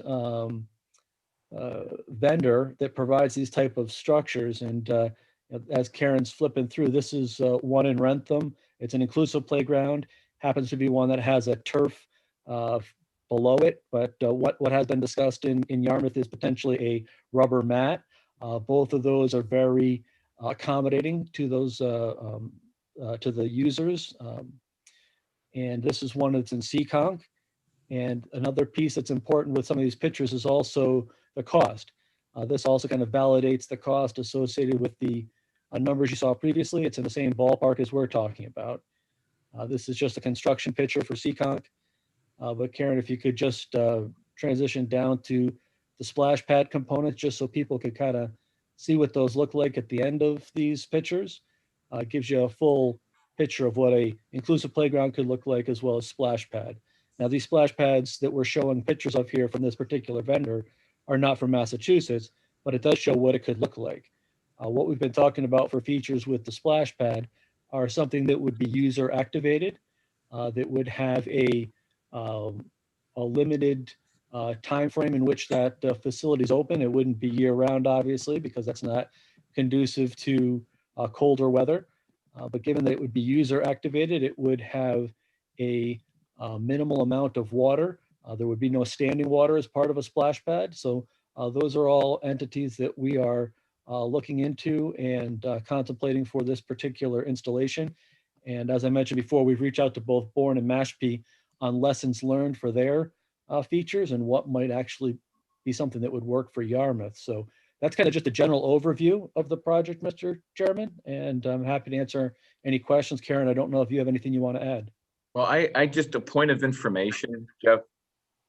I just want to make sure we understand process-wise. The master plan, as I recall, was presented to the board in January of 2018. It was a plan, there was a memo to the board from the Rec Commission and outlining the overall master plan and improvements. And a key feature of the Sandy Pond rec area, as I understood it, was to make sure that we enhance the diversity of recreational offerings. And so a toddler area with a splash pad was a key component in that plan that was presented to the board. And so my question to you is, am I misrepresenting that being in the plan? And it's my recollection that the board endorsed the overall plan, understanding that the improvements would need to be phased in. Is that a correct understanding? Either Karen or Jeff? Yeah, that's my understanding, Mr. Chair. Karen? Yes, that's my understanding as well. Okay. So before we go to the other members, I just want to make sure that get clarified. So before, I'm going to ask Dorcas to jump in a minute, but just to make sure that we're clear on the plan, if there are questions about the plan, the components of the plan that other board members have right now. Mike, do you have any questions about the plan? What's in it, what's not in it? Or I'll start with Selectman Stone. I don't have questions about the plan per se, but I do have questions about how the splash pad fits in with the current goals of the Recreation Commission. We'll come back to that. I want to just break this up, make sure that we on the facts of the project, we're clear on what the project is. I don't have a question on the plan itself. Okay. Do you have any questions on the plan, the project, Selectman Horgan? Do not, sir. Okay. Eric? I guess my only question is bigger picture, and what is the hopeful outcome of this discussion? Well, I think one of the things that I was concerned about is if there's a concern or one of the reasons why we invited CPC and Rec here is because they've had some issues and they've had some questions, and I wanted to give them a chance to explain to us what their concerns were about the project in terms of supporting it and funding it. And that was part of the hope that there might be some agreement. Yeah. Aaron, am I missing something? Yeah, no, Chairman Forrest, we do have 2 members of the CPC who have recently joined us. We'll elevate them to panelists as well. Okay, can you do that? Can you help facilitate? Kyle can do that. So, Mr. Chairman, just to finish my thought, I'm very interested in what the funding mechanism for any of these proposed improvements is going to be. Well, that's the reason why we're having the discussion, is if it's not funded by CPC or is supported by CPC, there could be an issue in terms of funding it. I'm concerned about having to find some other source of funding if it's not funded through CPC. And I think we try to get clarity on that question. Go ahead, Eric. But this discussion is not specifically to the splash pad, it's to the master plan. I think we need to get clarity. If there's going to be a problem with getting funding from CPC on the splash pad, then we may have to find another source of funding for the project. I think the board's hope is that it would be funded as part of an overall phased implementation of the Sandy Pond Master Plan. And so I think what we wanted to do is to give REC and CPC an opportunity to share with us their concerns about the project and to see if we could find some overall common ground here. All right, so I just, again, just for clarity, the splash pad, while it's a significant number, if you backed that out for whatever reason, there's still over $1 million worth of work here. So I'm not only interested in what CPC's involvement is as much as I am as what the funding source for the balance of the project is going to be. It's a lot of money. I don't think anybody disagrees with that, but the sort of supported this project moving forward, and staff have been speaking to committees. So again, I'm going to ask Tracy if he has any comments about the specifics. Are we missing something on the details of the plan, or are you comfortable with the way it's been explained, Tracy? Yeah, no, I mean, clearly there's some fragment here that nobody wants to talk about. I'd really like to know why it's not being supported. I thought we were taking a piece of what the overall goal was and working towards achieving it. It was my understanding after that the playground was more important to some, which is fine. I mean, I think we should do that. I'm completely comfortable supporting all of them, but for some reason there's an issue. So I would just like to try to figure out if this is something that the board, I thought I was pushing forward as you said, something back in 2018 that we saw as an overall plan. There clearly was a lot of community support for it at that time. And I had told people that I would, start to continue to talk about it because these things get left behind. It's much like the dog park. We talked about the dog park for 20 years. Right. And it wasn't until you really start to say, we have to do this. And I'd like to see something happen. Right. As you recall at the hearing, we had the pickleball people show up. Remember that? Right. Yeah. So and guess what? It happened. Right. Exactly. Yeah. So I think at this point, what I'd like to do is for those that have had some concerns about this and some issues about it, I'd like to open things up. Dorcas, I know you've been here and I'd like to recognize Dorcas McGurn. We have to unmute Dorcas, Kyle. She has to do that herself. Oh, Dorcas, you have to unmute yourself. Okay, she's all set. Bingo. I did. I'd also ask Steve Sozansky, I believe, is out there, Kyle, listening in, and I would appreciate it if he would be able to speak as well. Yeah. Yes. Yeah. Steve, I see him. Okay. You see me? And Yes, and Debbie, we. Debbie. Okay, Mr. Chairman, the Recreation Commission's perspective on this has been that from day one, we were really pushing the playground as being the ultimate goal of our. We felt that it was really necessary to have an all-access playground available in town, not only for the children that are handicapped, but also. Dorcas, I hate to interrupt, but there's some static on the line. Okay, I think that's been taken care of. Okay, sorry. Continue. That it's not only the children that are handicapped, but we're also looking at the adults, parents and grandparents who may want to be able to bring their child. So we looked at what the cost would be for that and for the splash pad. And we were supporting, number one, the playground. We felt that with the splash pad, it wasn't really fleshed out the soft costs. Who was going to be responsible for it? Who was going to maintain it? Who was going to potentially staff it if needed? and also the liability issues that would come up for that. And we were very concerned that it would be placed under the direction of recreation. And currently, the department is operating with just one full-time employee and limited budget resources. So we were concerned that if we went ahead with this, that the splash pad would end up costing potentially significant amount of money. So we also were looking at the fact that you're looking at thousands of gallons of water being used a month. And in researching it with Bourne and Mashpee, that is what it seems to be coming out to, that it is thousands of gallons. And we were also, some of our members had concerns about that kind of water usage, especially in this day and age.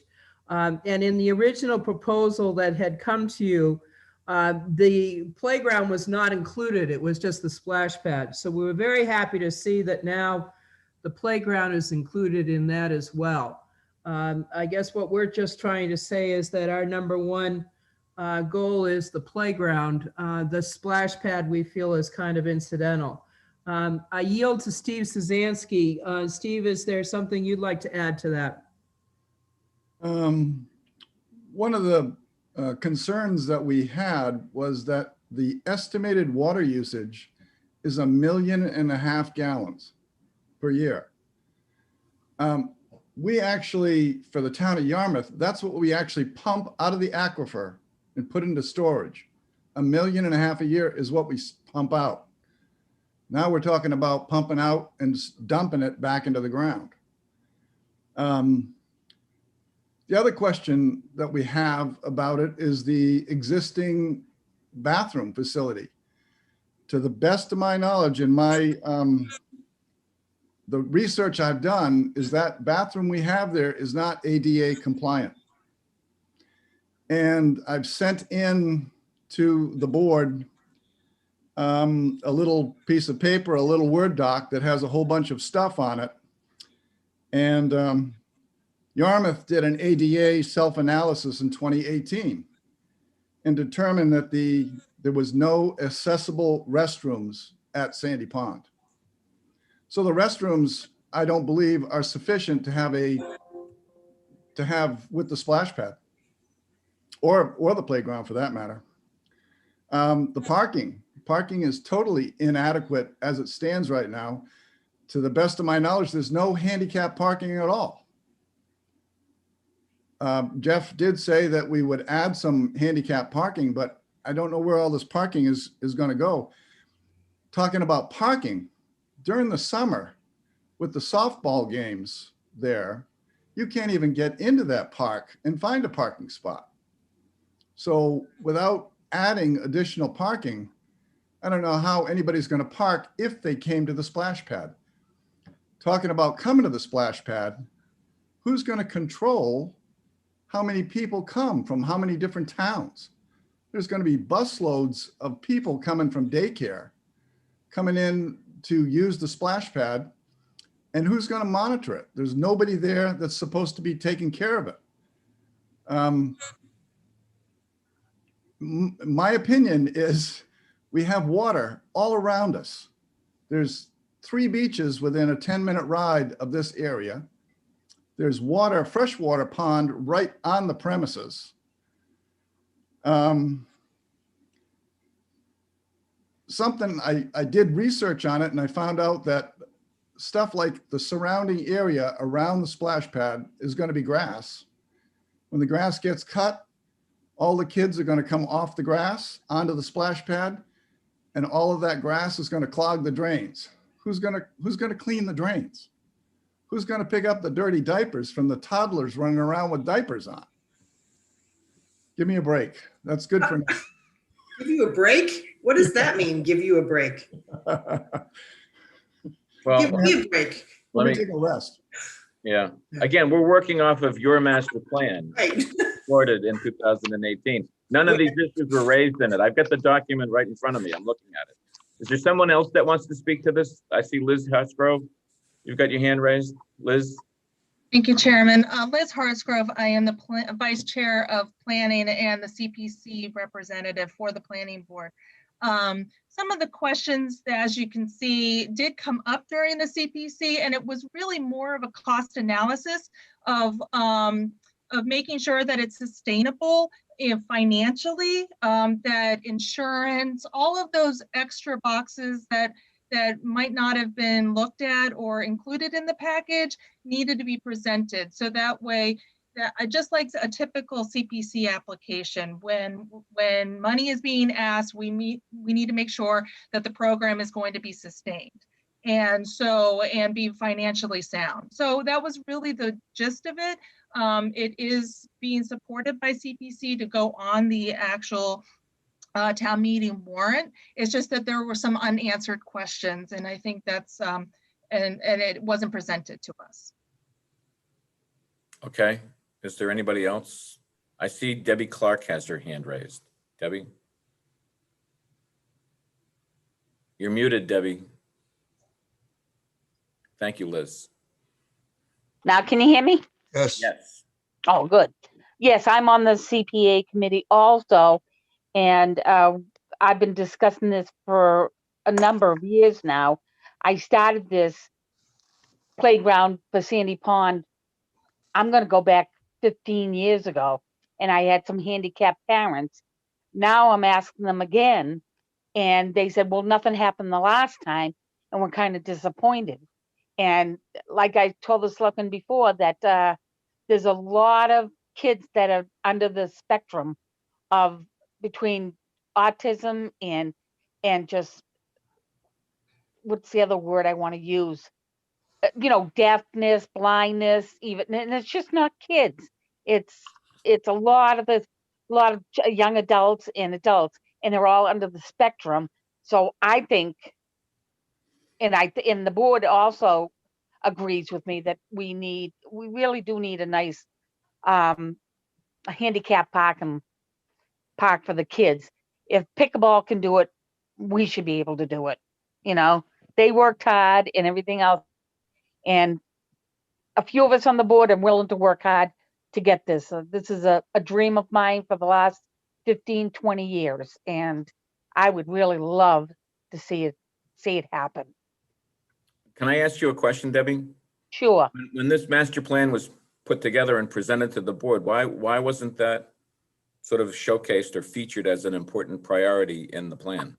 I can't answer that. I do not know. All I do know is that we did talk about the splash pad, and then we tabled it and put it on the back burner, and then it came forward, and that started the ball rolling. And I thought it was on the master plan. I mean, there's a lot of room back there, and that's like the central spot for anyone in town to be there. They've got everything there for you.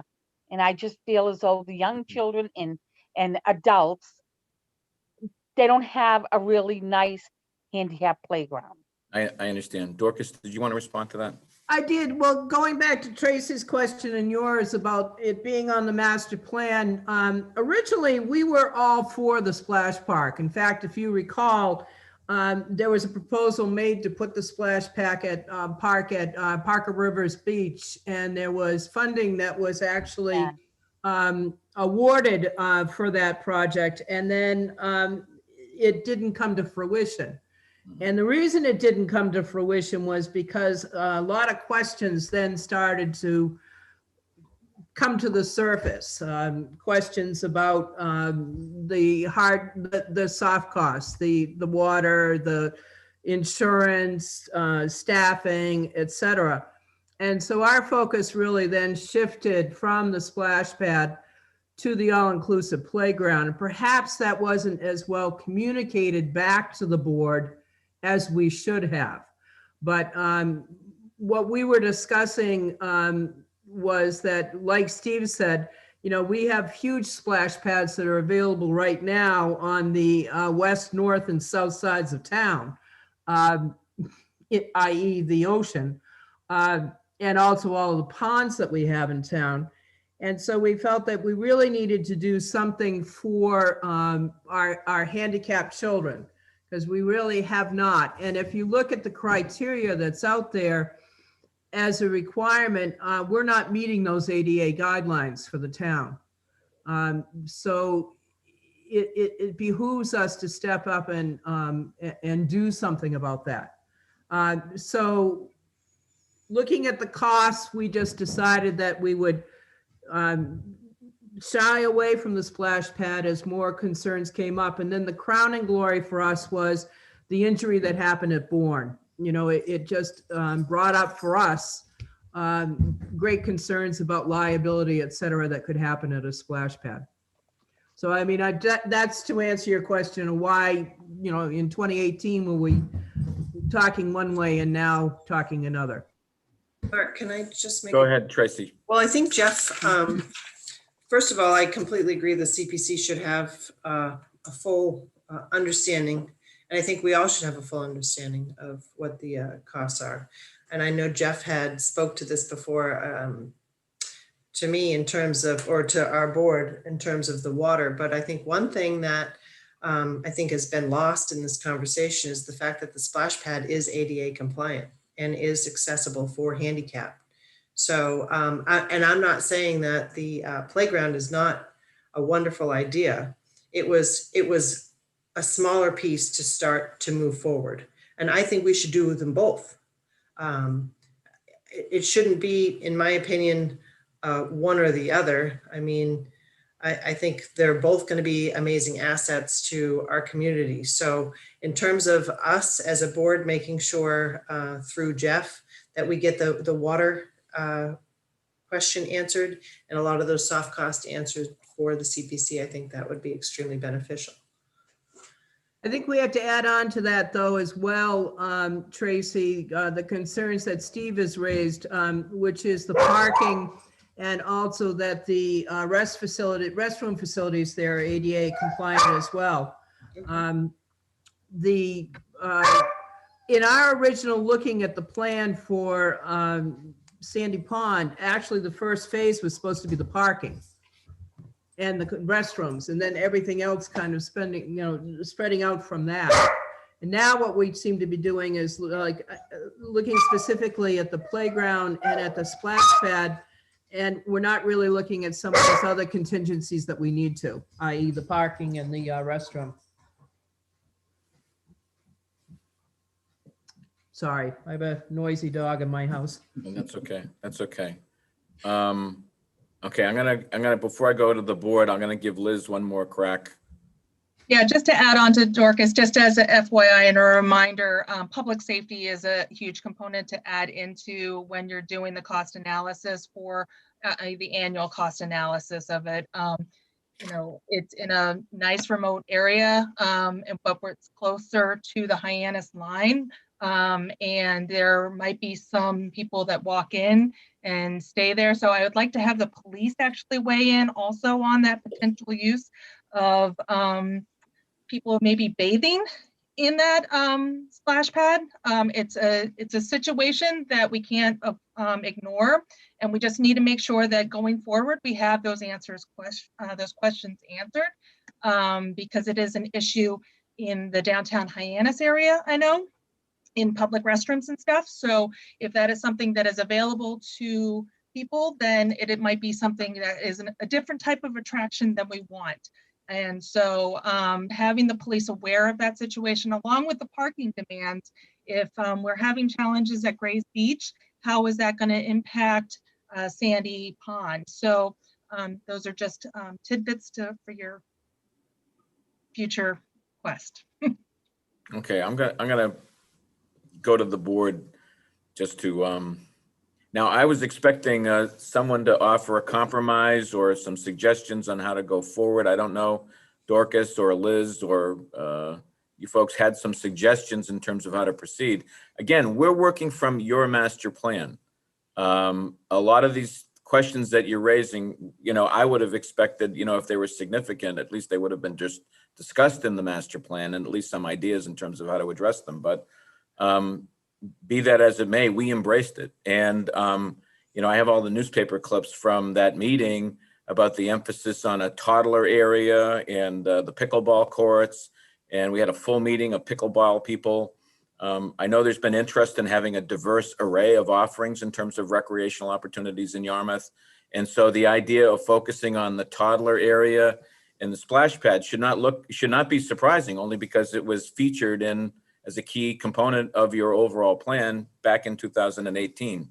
So I think at this point, what I'm nervous about as a board is, and concerned about as a board, is if it's not going to be eligible for CPC funding, I'm just not sure how a project like this goes forward.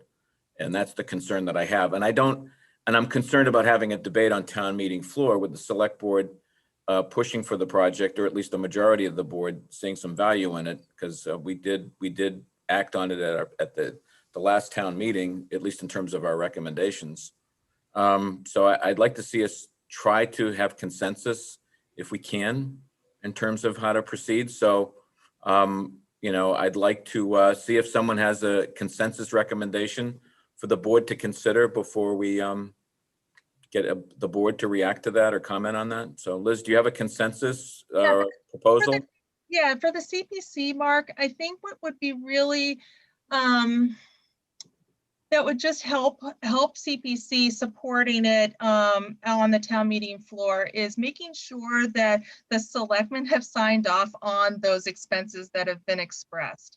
Having a deeper dive into those annual ongoing costs to sustain this program in this current moment, when we might, with COVID and financial impacts to the overall budget and whatnot, that are you going to be able to do this once it's operational next year or this summer, whenever Jeff is able to, wave his magic wand and get it done? Is it going to be able to be accomplished and sustained during that fiscal year with all of the other impacts that are projected? And once all of that is done, Mark, I think then CPC can stand behind it on town meeting floor. I think there's just a hesitation that, is this the right time for it? And has everything been thought through for all of those impacts? That's really what it comes down to, as well as then the assurance that the park portion of the overall master plan is incorporated, and that there are some adjustments and the restrooms and all of the other moments and items that Rec has expressed. So Dorcas, Going along with what Liz is saying, I think that's really where a lot of our concern on recreation stems from, are those soft costs. I mean, it was a concern that it would end up being put at the door of recreation. So if we could see that a plan was available forward for how that would be handled, I think that would go a long way to easing some of our concerns. Would you not agree, Steve? Steve? Yes, I agree. Okay. Thank you, Liz. I'm going to just go back to the board now to see if we can just wrap this up. Tracy, do you want to comment on this? No, I agree with all that's been said. I think that those are important items. And we as a board have said any of those capital projects that we put forward, we want the ongoing operating expenses that go with it. So I think that those are completely appropriate questions, and we need to have that ironed out before we go to town meeting. Do we have any issues, Karen, at all, or Jeff? I would just like Jeff, if we can, Mark, to talk about the water consumption issue that was brought up, to see if that is a concern or an issue. All right, let's bring Jeff up real quick. I know he talked to us about it, but I don't think it got back to the Recreation Commission. Yeah, we're gonna work on the O&M costs and put something together for that. Sounds like that's a big piece of this. I'll work with our consultant and talk to the town of Mashpee about their costs. The 1.5 million gallons of water usage is what is a typical water usage for Mashpee. So I would expect that would be similar for this facility, although it really depends on, it's a function of how long it's open, how long each one of the features, sprays water before it shuts off. So there's a lot of variables associated with that, but I do think that the million and a half gallons of water usage in a year is pretty typical. Just so you know, we pump out of the aquifer and distribute to residents in the billions of gallons. So, you know, it is a lot of water, but we will do whatever we can in designing the features of the facility to try to minimize that use.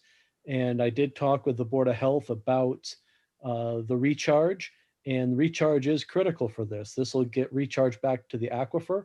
And so there really isn't a concern about wasting water or abusing water. It is a large volume, but it does go back and directly recharge our aquifer. If that water was going to be completely lost and not recharge the aquifer, that might be a different story. Thank you, Jeff. Did that answer your question, Tracy? It does. Just one more question. I don't know specific details. I know the story about what Dorcas brought up in Bourne. Can you talk a little bit about the liability, Jeff? I'm not sure the injury, if that was construction related that occurred. Or was it down? Well, I don't know the details of the injury. It could have been improper construction. I don't know that. I know there was an injury. I know that's been avoided in many other parks. And I do know that this is something that is insurable for us. I'll have to get that as part of what the O&M costs are, what our insurance costs would be. I know that's not a problem. It is a cost. Mark? I'd like to move on, Deb, real quick, one second. Yep.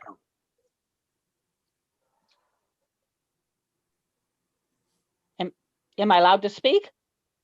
Yes, I'm giving you the floor, but real. No, I just want to, I agree with Liz and Dorcas, and I am on the CPA committee. And my concern is I want to make sure when we get to town hall floor, we have all our back and forth. And I think we can accomplish that. I don't think there should be any problems with it. All right. As long as we all get together. Thank you. Thank you. All right. Karen, do you want to, before I ask the board to see if they have any other comments or how to proceed, do you have any comments to make? Yes, please. And it's given the timing right now associated with the annual town meeting and finalizing warrant articles, CPC has kind of concluded their new application process and whatnot. And I know that everybody's asking a lot of very good questions. I haven't kind of gone through the list of questions together with Jeff. I don't know whether or how long, I don't know whether we'd be able to make it for this coming town meeting in April, and or whether it may be prudent to look at the next town meeting, which is likely a fall town meeting. So I just want to throw that out as an option as well.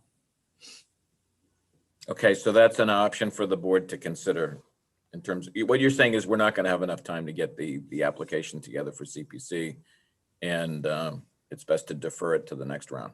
I'm doubtful, given the Liz mentioned reaching out to public safety and just trying to collect the comments. I don't really know, Mr. Chairman, if we can, how long it will take. I know we're going to start meeting with the board, going through article recommendations and all of that. So right. We're getting ready to do that right away. Probably at the next meeting. Yes. So. Yes. All right. I don't want to drag this out much longer, if that's okay. I'd like to get to the board, if the board's comfortable with at least the staff working to see how quickly questions like this can be addressed and resolved.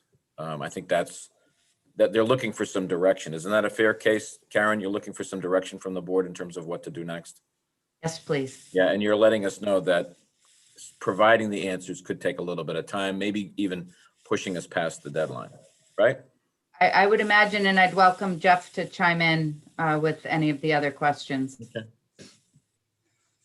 Jeff? Yeah, I would agree. It's going to take us some time to put together what we've been asked. In fact, we're still waiting for some information from Bourne. We did get some from them, but just getting information from other sources does take time to compile that. Okay, very good. I agree. Okay, Well, let me just go to the other board members. If they have any comments, if they have any objections for staff to do the necessary work to answer these questions. Selectman Stone? Well, my first comment is, notwithstanding that there's been a plan, I think all plans and good plans can be modified depending upon a change in circumstances. So that doesn't persuade me one way or the other. I think the concerns and questions that are raised by the Recreation Commission members who were here tonight are valid. And they're excellent questions. They talk about support facilities for whatever is built there, bathrooms, handicap parking. I commend them for recognizing a profound community need for an all-inclusive playground. It is decades overdue. Just imagine being the parent of a child who cannot go to our conventional facilities. It must be heartbreaking for them. And they must have the constant wish that their children could engage in the activities that all other kids could engage in. I think as a moral matter, they deserve that. And I commend Debbie Clark and Dorcas and Steve Szanski for the position that they're taking. I don't think there's any question as to the kind of playground that they envision versus a splash pad in terms of priority. I think, I think they're right on the money as to what the need is. If you can get the splash pad and you can resolve all these other issues as a secondary priority, then that's fine. But I think if the financial resources have to be devoted to bring about the all-inclusive playground or not, then in my opinion, you go with the all-inclusive playground. So I respect each and every one of them. I respect their ideas, their commitment to the kids in the community, and I will support them 100% in what their final recommendation is. Selectman Horgan. I had a chance to sit down with Dave Young earlier today and answer many of my questions regarding this.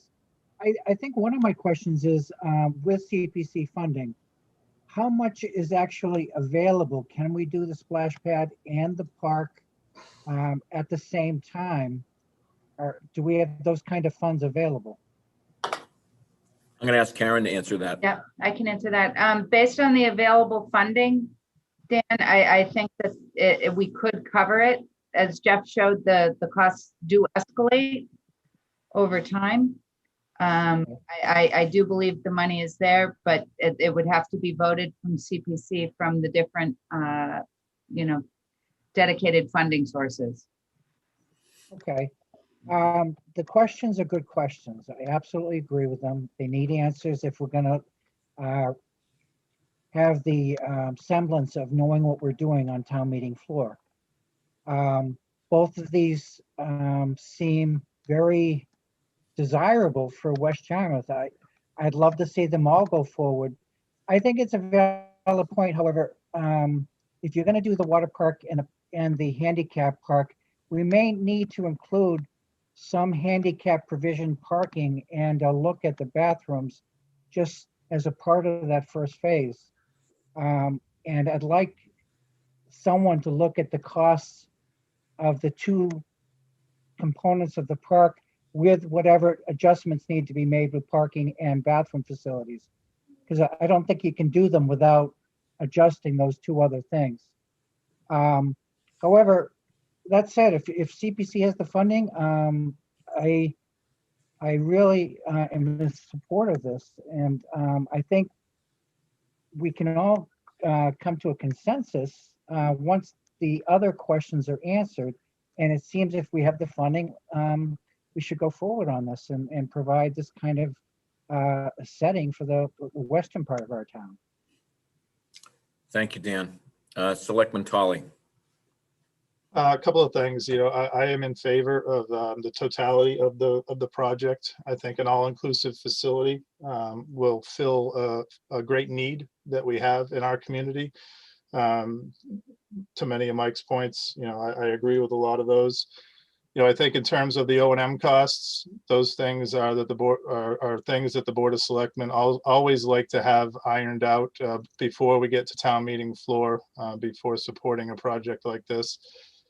I will say, Chairman Forrest, to your point, this plan was overwhelmingly supported 3 years ago. And I'm intrigued by the fact that the very people that brought the plan forward are now finding reasons to discredit it, all the way from water consumption to dirty diapers to bathing. And I really don't understand that shift in attitude. So I don't know how we got from where we were in 2018 to where we are today. But like I said, I'm a little bit intrigued by the change in attitude. So I guess I'll end it with that. I appreciate that, Selectman Tully. I am as well. We had a packed room in 2018 of people who wanted us to embrace that plan, and we did. And I think what I would recommend is that is what Karen had sort of laid out is we continue forward to get the answers and explore these questions to see if there's a way to address them and to work on that diligently. I think this is basically the message that you're getting from the board. So you're getting the green light to do that. I would also, just for the Rec Commission and for the folks that are here, I appreciate all the spirited commentary and your interest and support. You folks do a lot of hard work, and we very much appreciate it. I do think, however, that at least in my mind, it warrants at some point for the other projects that we probably haven't done enough homework on, that we may want to update cost estimates on a whole range of things. Now, remember, I'm looking at the cost estimates from the master plan in 2018, and I'm seeing some of the new estimates today, and they're like light years apart. We had an estimate of the parking that is significantly changed. We've had estimates of some other improvements out there that have significantly changed. So I think I think what I would recommend is following up on getting the answers to these questions that have been raised. But in the meantime, at some point for the remainder of the master plan, I do think that there's going to be a need to update the cost estimates on a whole range of the other remaining items. And I would recommend to the Rec Commission further analysis if there are other issues, rather than getting them now. The sooner we get to some of the other potential operational issues, I think the better off we're all going to be. So, I mean, it's good that we're flagging this stuff and getting that out on the table and having this discussion. I'm glad to hear that people, the plan that we got is one that you still embraced, although now there are a lot of questions that have come up. So I think what we need to do is while we're working on the questions regarding the splash pad, I think someone needs to go back and take a hard look at the other costs and the other items, because we may find that there's still more work to do in sorting those out. And rather than doing them in the midst of a future CPC application, the more we get our ducks in line and do our homework well beforehand, I think the better off we're all going to be. So let me just leave you with that. Again, I thank you for all your work and all your commentary. Are there any other board comments? Tracy? I just have one, and Dorcas brought it up. The reason I'm hot on this is not for me personally. I think what happened, and you brought it up, Dorcas, was there was a town meeting vote. There was a town meeting vote. That's who we take our orders from, is town meeting. And town meeting overwhelmingly supported the article related to the small amount of money for the splash pad that was not used for that. And that's what got me hot on this, because that's who we take our orders from. And so I think that we should keep our foot on the gas and try to accomplish it. I'm not trying to, I know there was pushback, and I have to apologize for that. I'm not trying to say one is more important than the other. I think they're both significantly important to our community. But the reason that I'm pushing forward with this particular item is because the people of the town told us that that's what they wanted us to do. Very good. Thank you, Tracy. All right. Thanks, folks, for joining us. I know this was probably a longer discussion than maybe you would originally plan, but I do need to make sure that we give proper direction to Karen and to Jeff, because they've been carrying the water on this for us for quite a while, and I know they've been barraged with questions. So I'm glad that we've finally been able to give them some direction in terms of how to proceed. So thank you, Jeff, and thank you, Karen, for being here tonight and helping us sort of get through this. All right. The next item on the agenda is a review and the close of the annual town meeting warrant. And so for this item on the agenda, I'm going to ask our interim town administrator if he would like to help us sort of get through this particular agenda item. I haven't analyzed each of the articles. It looks like you have 31 articles, including the petitioned articles that are proposed. I believe that once you vote tonight, no other articles can be added. I did see an email, and I don't know, Mark, whether you received it from a member of the school committee who wanted to have a placeholder, but I'm not sure what that is. Yes, I received a message for everyone's information. I got a call from a member of the school committee 2 days ago indicating that there was likely to be a need for a placeholder for an item related to the regional agreement. And I got a call sort of later on in the day to say that there won't be any request of the Board of Selectmen for a placeholder. So that was an email and a message that started at one part of the day and then concluded with a sort of withdrawal of the request. And So without I'll take any that back. details. So I'll Okay. just leave it at that. Okay. Thanks, Bob.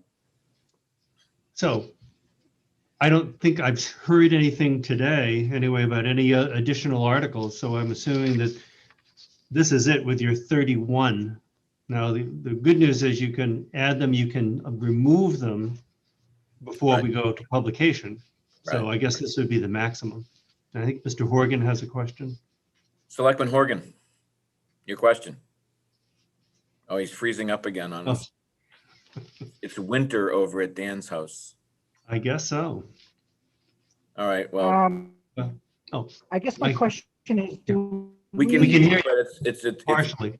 Yeah. Do we need to put any position of the wastewater articles at the annual this year? Do we need to have placeholders for wastewater? Good point. I believe we do. Okay. Do you see a But I think wastewater? the question is, where is that on the list? Well, we have we should have an article related to adopting DHY. All right, that should be on there. Do you see that, Bob? I do not. We need to approve the agreement, right? Well, as a board, we endorsed the agreement and agreed to put it on the warrant, so it should be on the warrant. So at the moment, we can't find. I don't see it. Mr. Chairman, I do have the draft articles from your packet. You want me to pull that up on the screen? Might be Do helpful. that, please, so that everybody can take a look at it while we're talking about this. Yeah, I'm looking at mine, so.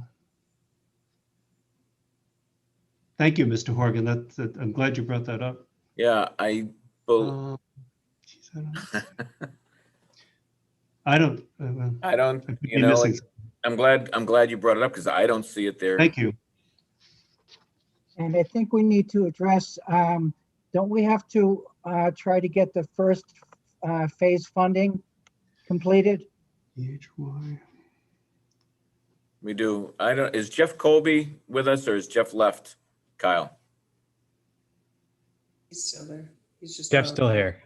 Jeff, Just could you voted him again. jump on this discussion Yeah. right now to answer some of the questions regarding wastewater? I want to make sure that we've got them properly addressed.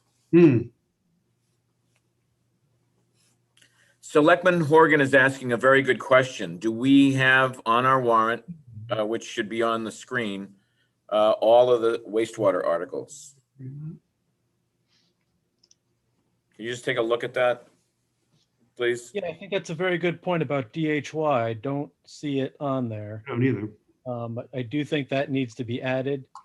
As Okay. far as the wastewater phase one collection system design funding, Mhm. I submitted that as a capital request, and I think it's really up to the board or how that actually appears. It could appear with the rest of the capital articles under that one budget, that one article, general fund capital budget, or it could be its own. We have done the last two town meetings, the wastewater article as its own article. Yeah. So that might be the clearest way to the voters to do it.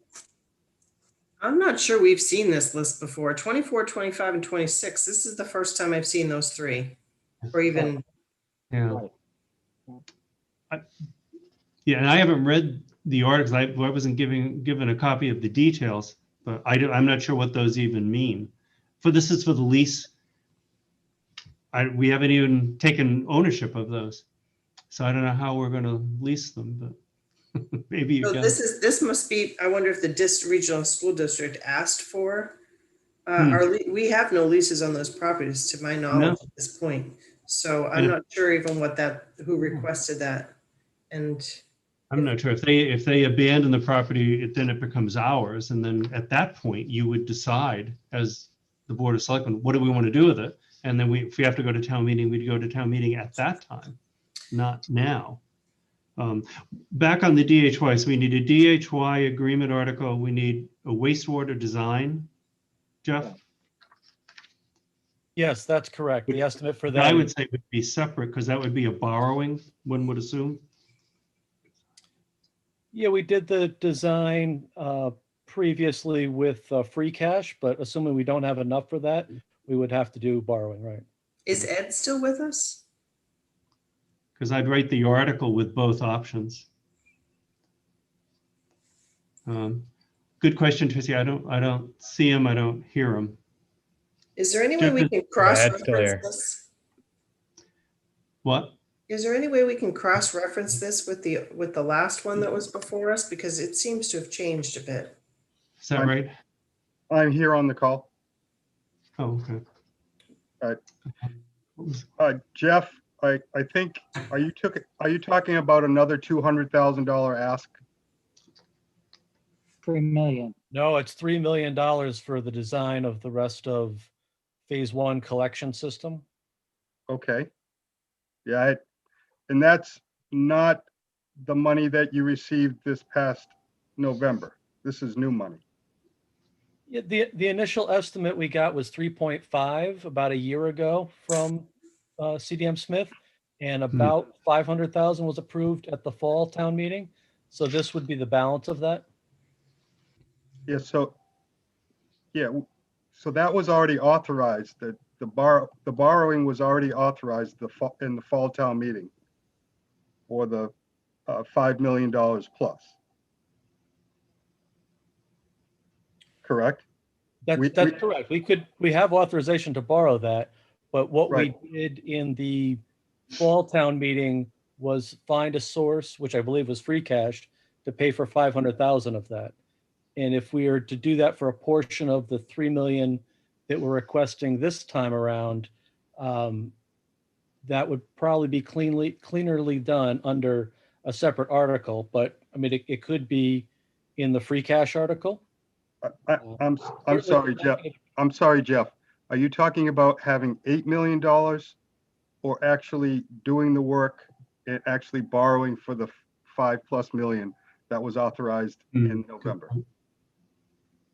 What I'm talking about is a portion of that needs to be done still. Portion of the 5.2. Okay, so you have the authorization. We just need to go out and do short-term borrowing for that. Yeah. We can do that immediately. We don't need to do anything at town meeting. Okay, that's if you want to borrow it. We have no choice. Okay. Unless we do a debt exemption, we just will not have the budget room to do anything other than borrowing it. Wait a minute, we had a conversation about this. And, oh boy. Would it make some sense to just put 2 placeholders? We can always pull them out, but I'd like some clarification on this before we get locked out. You get that, Bob? Yep. Okay. We can do that, and then we can take them off next week or in 2 weeks if we need to. If we have to. So, Jeff, you've got the DHY agreement article, possible wastewater design. Was there a third one that you had just talked about? Or no? No, I think that's it. There's some ballot questions, obviously, but not for town meeting articles. Okay. And Okay, the lease, Ed sent you again, excuse me, Mr. Chairman. The leases were just an item for discussion as it relates to what would happen to those properties going forward. We own the properties. We don't have to have it in this particular town meeting, but we own the properties. We could assign a 30-year lease to them so that we could then start looking at what the use would be going forward for the properties. If we ask town meeting for the ability to lease the property for 30 years, it doesn't mean that that happens immediately. That just allows you to have that out of the way. So then when you look at the property, you can do something going forward. One of the things we need to look at is what are the other revenue sources for climate mitigation or the coastal infrastructure? What are the revenue sources going to be for the remainder of the phases for the wastewater? So this doesn't mean that you then go and lease the building until it's vacated. It just gets that out of the way. But that could happen in a year or two as well. I would suggest that it not be on this warrant because I'm not sure how that gets explained at a town meeting. I hear what Ed's saying, but I don't know when those are going to be transferred back to the town. When are they going to be abandoned by the school district? I have no idea. It's a good thought, but I don't know the town meeting at this point. We'd be ready. It was given with that caveat. This is something that has to be done at some point in time, unless we're going to put town facilities in those buildings. And those decisions haven't been made, so I don't. So I'd suggest you take 24 and 25 off. Sure. What is 26? Gold Star. We did talk about that. Yes, we did. I think Okay. Selectman Polly had reminded us of Yes. that. Yeah. Okay. Is that a adoption of a section of the general law concerning I believe so, and there was an email exchange clarifying that, and it escapes me for the moment. So I think one of the problems is there should be I had a folder on every article, so if there was a question, I could open it up and I could look at it. That doesn't seem to be available. So Mr. Chairman, I can explain that article. Proceed. What it does is it allows Gold Star parents or others to have a tax exemption. Right. So this is something that the assessing department was looking to have in the last spring town meeting, but because of COVID, the last two town meetings, it wasn't on there because we were reducing the size of the warrant. Okay. So it's another tax exemption opportunity. Got it. Okay. So Bob, are we covered, do you think, for our wastewater articles? And it seemed we have the placeholders and we can eliminate them. I think Ed is right that if you have an authorization for 5 million and there's no cash, we need to borrow the money within that 5 million. Right. That's already been authorized. So there may be no need for an article, but I'll get that clarified. Okay. And then in the DHY, I think that needs to be a separate article.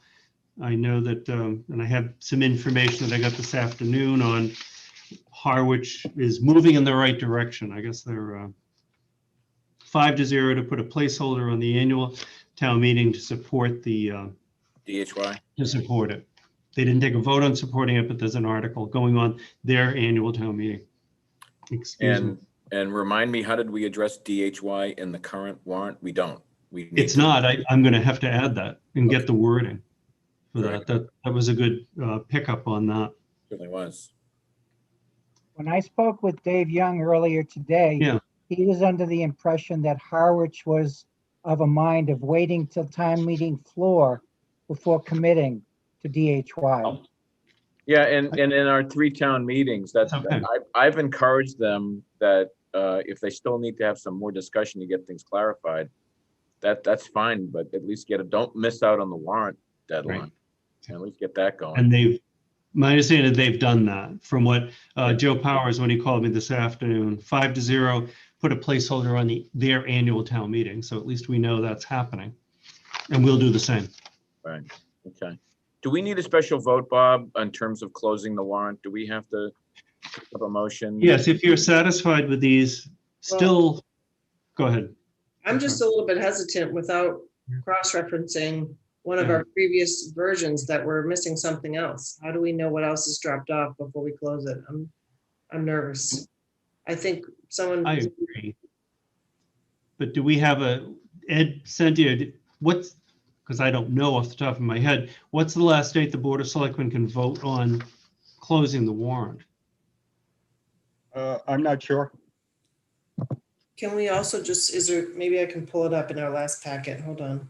Well, the thing is, we may need to close it, but the other question would be is, I'm just nervous about 2 weeks going by and us missing a deadline without having Right. finalized, and that creates problems. Mm-hmm. So we may have to close it, but then. Tracy, was the motion thing in the last packet? I can try to hunt it down and pull it up. Yeah, if we could just, well, don't know if it was in the last one, but, because we didn't talk about it. Hold I'll on. do some digging. Yeah, this Thank you. Maybe can we move on and then maybe get back to this? Yeah, let us sort of put this aside, revisit it. I know we've got the golf folks. Yeah, we should get that done. Waiting. Let's get to the golf, the public hearing on the proposed golf fees. This is the second hearing. And so you have in your packet some additional information. What I'd like to do is I'd like to call on a board member to read into the record the legal notice. And then after that's done, I'd like to bring up Scott to update us on all the information that Well, Mr. Chairman, would you like me to do that? I would love it if you could do that. Selectman Post. Okay, a fee hearing will be held by the Yarmouth Board of Selectmen on Tuesday, January 12th and Tuesday, January 26th at 6 p.m. at the Yarmouth Town Hall, 1146 Route 28, South Yarmouth, 02664 for the 2020 proposed annual golf fees. Is it really 2020? No, it's 2021. Sorry for the.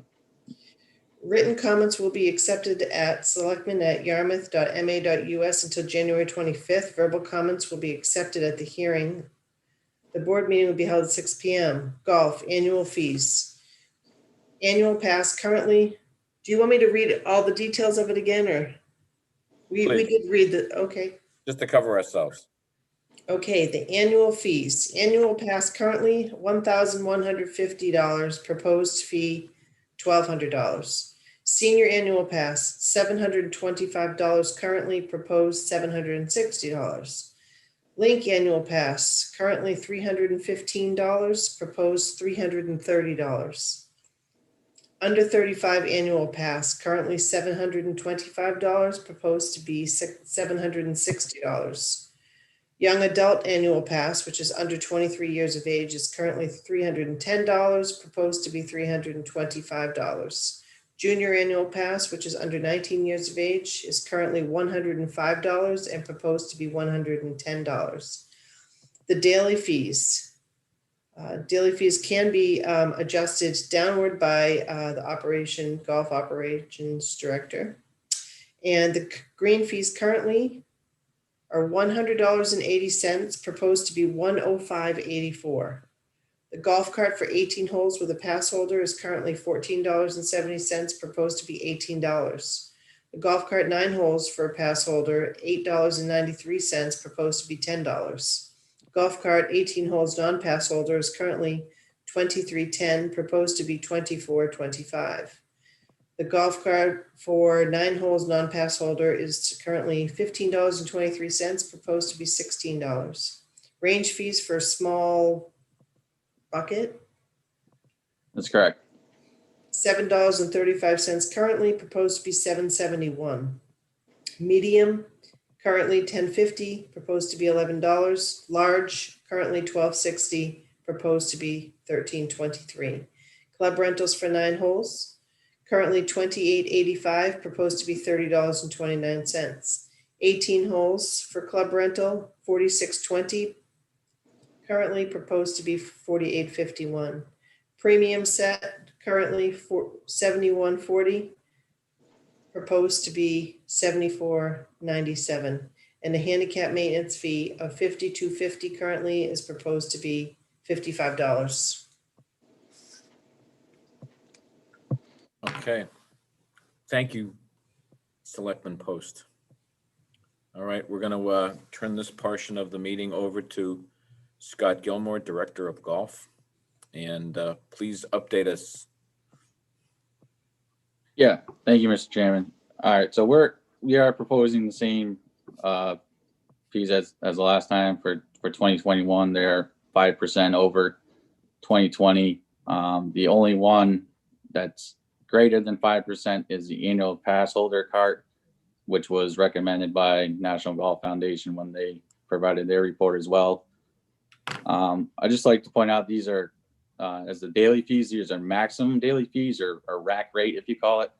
And they're only there for special circumstances such as tournaments, outings, or any other things that come our way like that, where, you know, if 100 people were to show up and they want to buy out the course, we would have to charge them the maximum rate that day. We are actually quite lower than that, but this is just more in our pocket in case that happens. I don't know if Kyle can bring up the information I provided in the packet, but as you can see, I provided the published daily rates, and we are actually quite comparable to the surrounding towns and what we actually charge. Again, this is what we actually charge, and not, that was just more for rack rate in case those scenarios come up. There's probably a little room for us to go, but we actually like our rates. We're at 105 at Baber on the weekend, 89 at Bass River on the weekend, and we actually charge $40 to go play the links any time of the day with a cart. So we have all opportunities available for whoever's looking to play.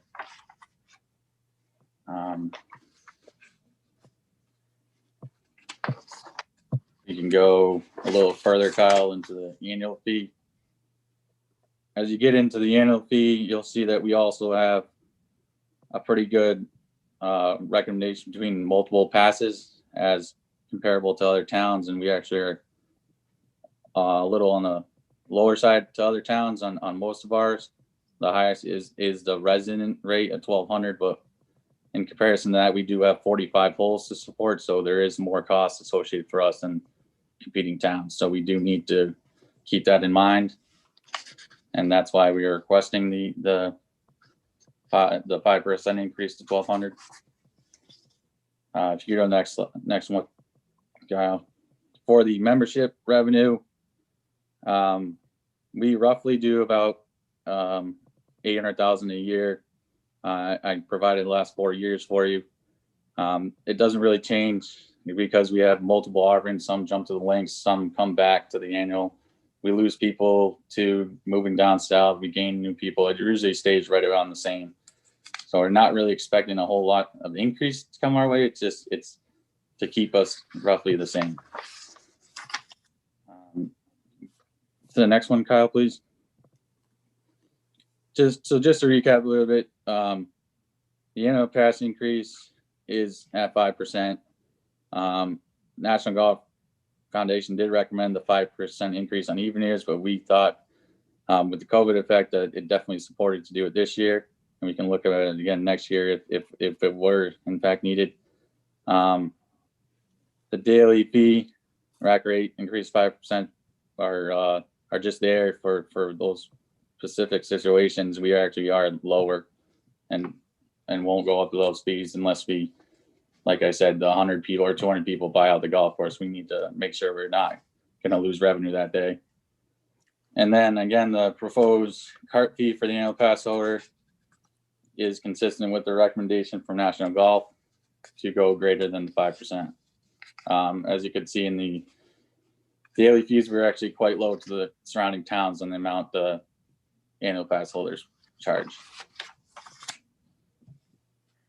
If you go to the next one, Kyle, please. This was just the warrant that got approved at town meeting for the 5%. I did send you guys the opinion of the lawyer on, the town council on what he thought and why he thought we could go above the 5%. I'm not sure how you guys feel on that, but I did provide that to you this afternoon. Sorry for the delay on that. But that's really all we got at this point, and I can answer any questions if you have some. Okay. I'm going to go around the board and I'm going to start with select, unless there's a board member that wants to go first. Is there anybody on the board that's? All right, I'm going to go the other end of the table. Dan Horgan, Selectman Horgan. Any comments, thoughts? No? No questions at this time, Mr. Chairman. Questions? Selectman Stone, any questions for our golf department? You had said something about a increase being recommended in even years. Can you bring that slide back, Kyle? And but the current environment with COVID warranted it being considered now. What do you mean by that? Just because we mean that based on the demand of the golf course. I mean, we were as busy as ever before, and the demand of rounds and the demand that the golf course saw, we felt this is the right time to increase the rate. So the golf course was making more revenue than anticipated, and the members didn't, a lot of them couldn't get the times they wanted, but yet that justifies, in your mind, the increase at this time, even though it's an odd numbered year? Well, I would say that the members got a lot of times. They maybe not have got a Saturday morning time all the time, but they got a lot of time. And I think Richard Simon's on the call as well. If he can chime in as well, he provided a bunch of numbers for this as well. But they played, the normal, if not more than they have ever played before in any given year. Yeah, I would take issue with that based on the golfers I talked to, many of whom work, and the only time they can really golf is on the weekends, and they weren't able to get tee time. So, I mean, you can bring all kinds of people here, to say to the contrary, but I know these some very, very responsible, reliable people who are working, and they say, we can't go golfing on Monday morning or Wednesday morning. The only time we can golf is on the weekend. So I'm not sure I buy that even though the hours are different, the golf experience is the same for these people in terms of the number of rounds they play. It might be true for people that don't work, but it's certainly not true for working golfers. Forrest, might I add to that? Richard, are you looking to speak? Yes. Yes, please. You're going to have to speak up, though. We are having trouble hearing you.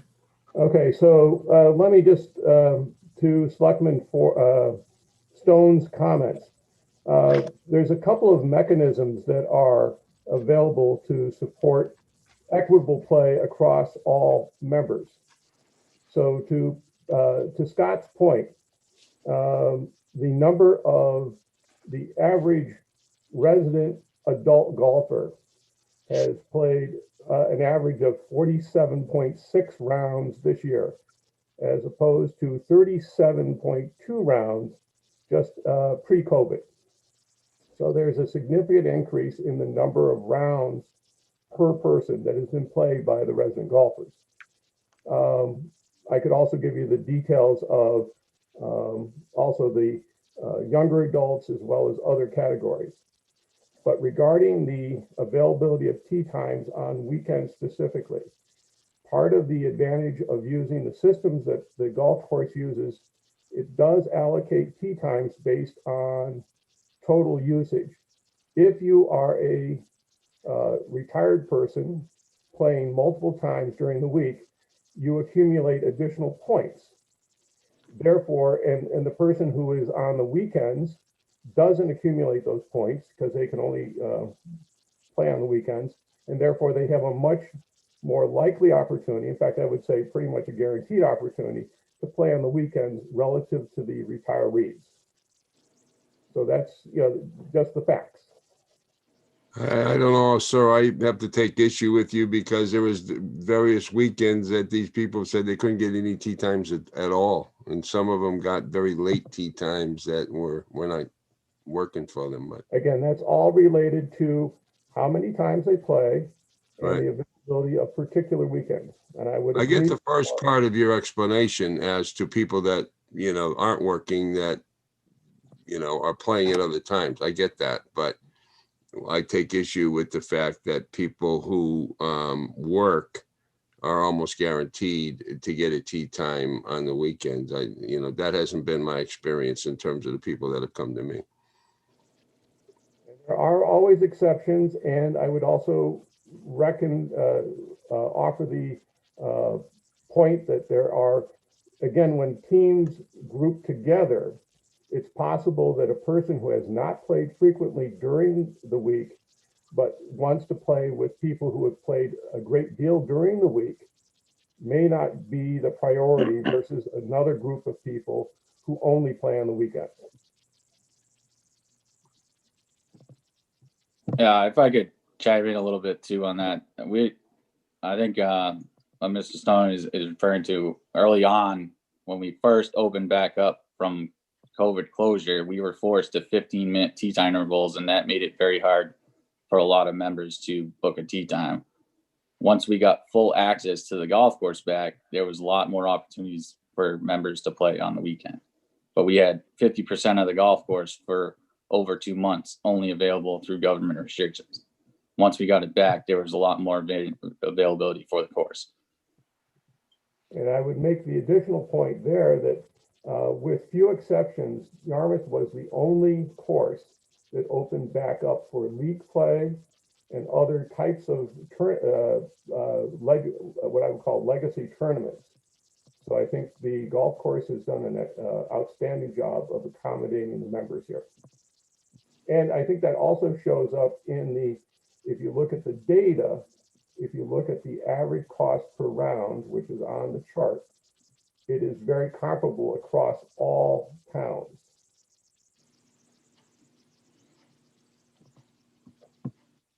Thank you. Any other questions, Mike? No, just an observation. One more observation is why we having a hearing on golf fees in the last part of January when probably not too many golfers are around. That's all. Thank you. Okay. Any other members of the board would like to comment? Tracy? I have questions. I think when we went to town meeting last time, we were trying to listen to what the consultant had said, remove the one-time fee that was associated with it, and get to a certain level. I don't think our intention was to continuously override that 5%. I think we even talked about perhaps a 2.5% each year steady increase if that was what we're going to do, because I didn't have time today to read your email. I apologize. I don't know what the explanation was.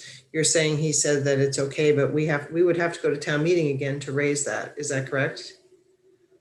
No, what he was saying is the 5% wouldn't apply to the daily fees in his opinion. For the carts. That's his opinion on it. I think that kind of goes against the spirit of what town meeting intended.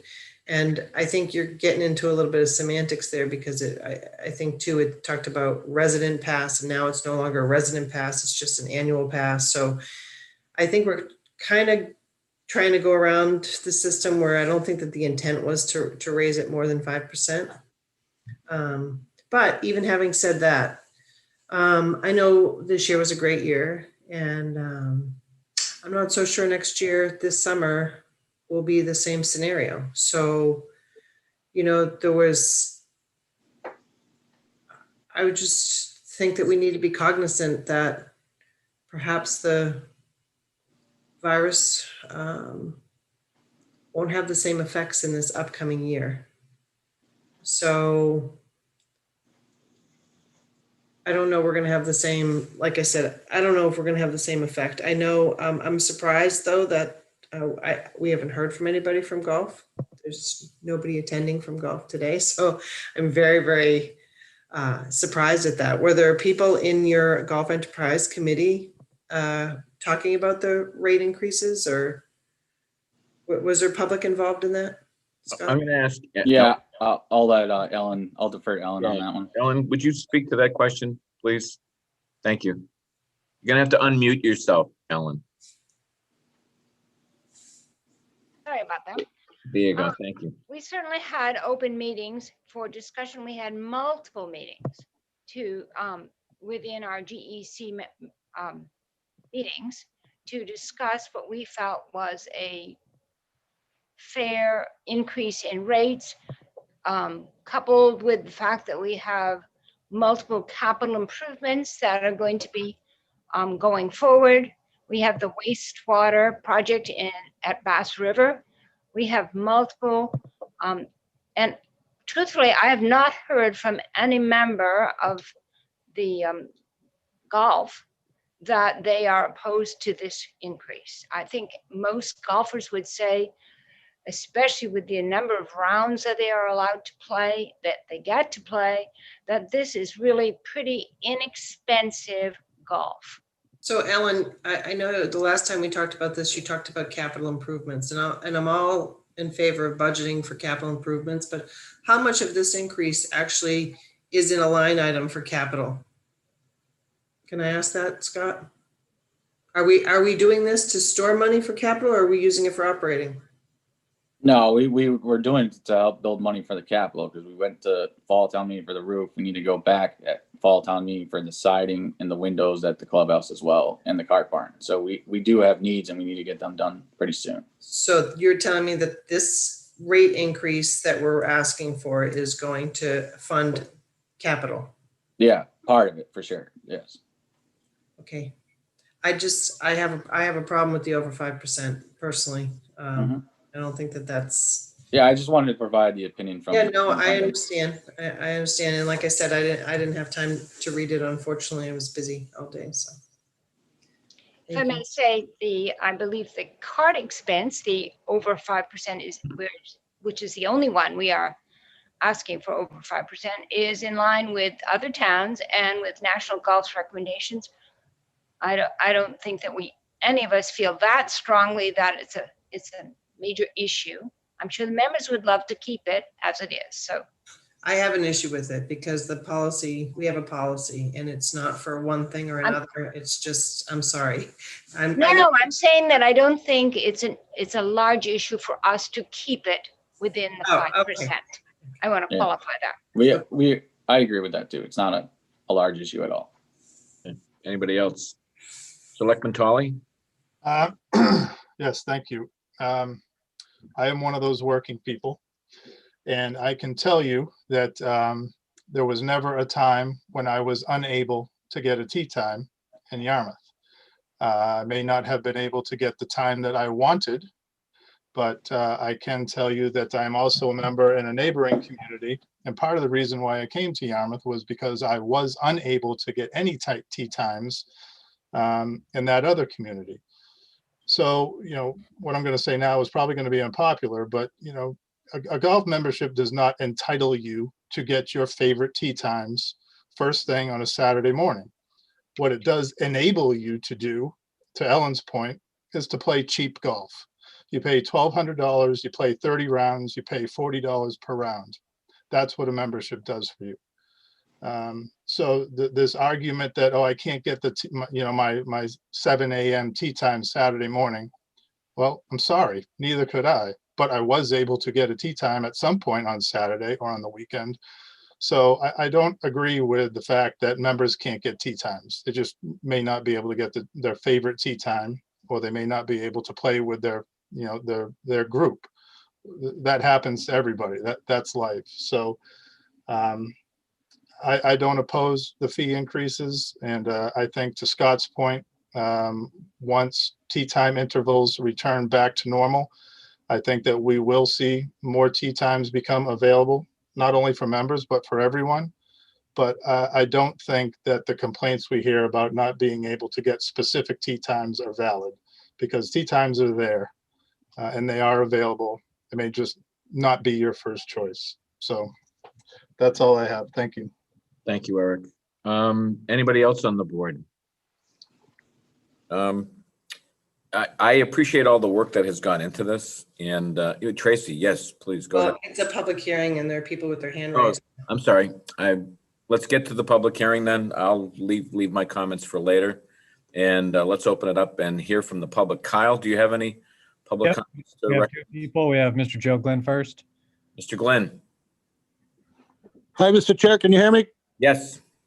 And I'm sorry, because it kind of ties in to what Selectman Stone said about having more input from the public during the year as opposed to mid-January.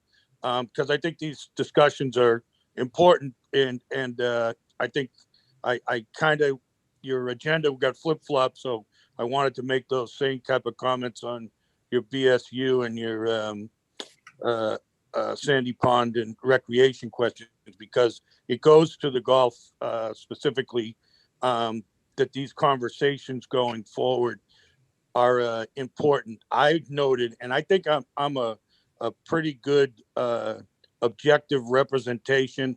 I'm not a current golfer. I have the interest of the taxpayer and the selectman's position in mind.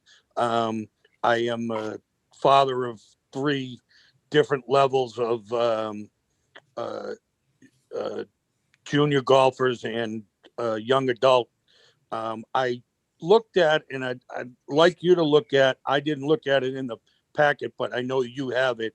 I looked at Dennis and some of their different rates that we should explore. And that's what I was saying about having a conversation to kind of fill in those gaps, because we do want to look forward, as Tracy was saying, we want to look forward of how things change.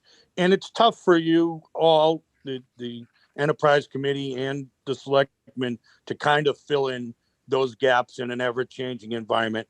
I think that golf, the COVID stuff, is helping golf because it's outside. I think more people got into it. My kids did. People who are working remotely, which both my young adult career guys are at different levels. One's fully remote and one's hybrid type of deal. So they have more time to golf. So I would like you to look at one like Dennis. Their yearly, we're at $1,200. They're at $775 for a member, but they also have a non-resident for $1,200, and I'd like to see us explore some of that. They have that at the different levels too. They have a non-resident junior, a non-resident young adult. So I'd like us to kind of explore those. I know you're setting your rates tonight, and because I am objective about it, I don't have any problem with it. I hear those complaints that because I have many friends that are members of private and public memberships, and quite a few of them. So I'm kind of in tune to all of the type of complaints. But if we can look at other things, there's play early rates for older people, 65. There's junior after 3. I think that we should explore looking at all the different types of ways to fill in those gaps. So it helps with those tee times. And then when we can get those rates for the tourist that help the residents. I think the residents, like Eric said, if they're not getting, they're getting their tee times. They might not be getting what they want, but they also understand that keeps their rate lower, and it helps the town pay for that. I have a concern about the operating costs versus, we put 2 million or whatever it was into Bayberry, and I get a little apprehensive when I say, well, we're going to go to town meeting again for a roof, and then we got some siding. So I don't question anybody's integrity on that. I just am always, my ears perk up when I look at it, as I think Tracy did. So thank you for your time. I just wanted to show that there are some other alternatives that we should look at, and we should have all of these conversations on any of these matters a little bit more frequently throughout the year. So we have these hearings, but if we have the conversations going forward, we fill in those gaps. Thanks very much. Great job again tonight. Thank you. The next person who would like to speak I think it's Mr. Donovan, is it, Kyle? Correct. Mr. Donovan, the floor is yours. Hello? Mr. Donovan, are you there? Is Mr. Donovan, Can you you're not on. hear me? Hello? Yes, we can hear you. Hello? Yep, please speak. You can hear me? We can hear you loud and clear. Okay, great. Thank you for the opportunity. I'm sorry I couldn't participate on the 12th. I really just have a couple of comments. One, since Scott has been involved with the courses, the conditions of the courses have never been better, and I want to acknowledge and congratulate him on that in both of his positions. Relative to the fees, a couple of comments. One, we're the only town that I'm aware of that offers an under 35 annual pass versus, let's say, an under 30 or 29 for the other towns. So I think we're somewhat liberal there. I appreciate the comments relative to the 5% increase only on golf carts for 18 holes, because I think for the most part, from a card holder perspective, the larger increase would affect a lot of those people who can't walk the golf course like myself, that are required because of physical handicap, whatever, to take a golf cart. So I certainly wouldn't want to see it increase more than 5%. And additionally, I think some of the comments from the golf committee have mixed apples and oranges when they say, compared to other towns, the cart fees are the same or lower. I think you have to look at it from the perspective of, well, what's the total cost? So if you look at Dennis at $775 and us at $1150 versus what their cart fees are, I think we do pay a higher fee. I am in support of all of the 5% increases if the selectmen are in support of them. Thank you for the time. Thank you, Mr. Donovan. Appreciate your comments. Are there any more public comments? The public? No one else is even present at the meeting at this point. Okay, thank you, Kyle. So I'll take a motion to close this part of the hearing. So moved. Second? Second. I'll probably I need to do a roll call vote on this just to be safe. Selectman Post? Aye. Selectman Horgan? Aye. Selectman Tolly? Aye. And Selectman Stone? Aye.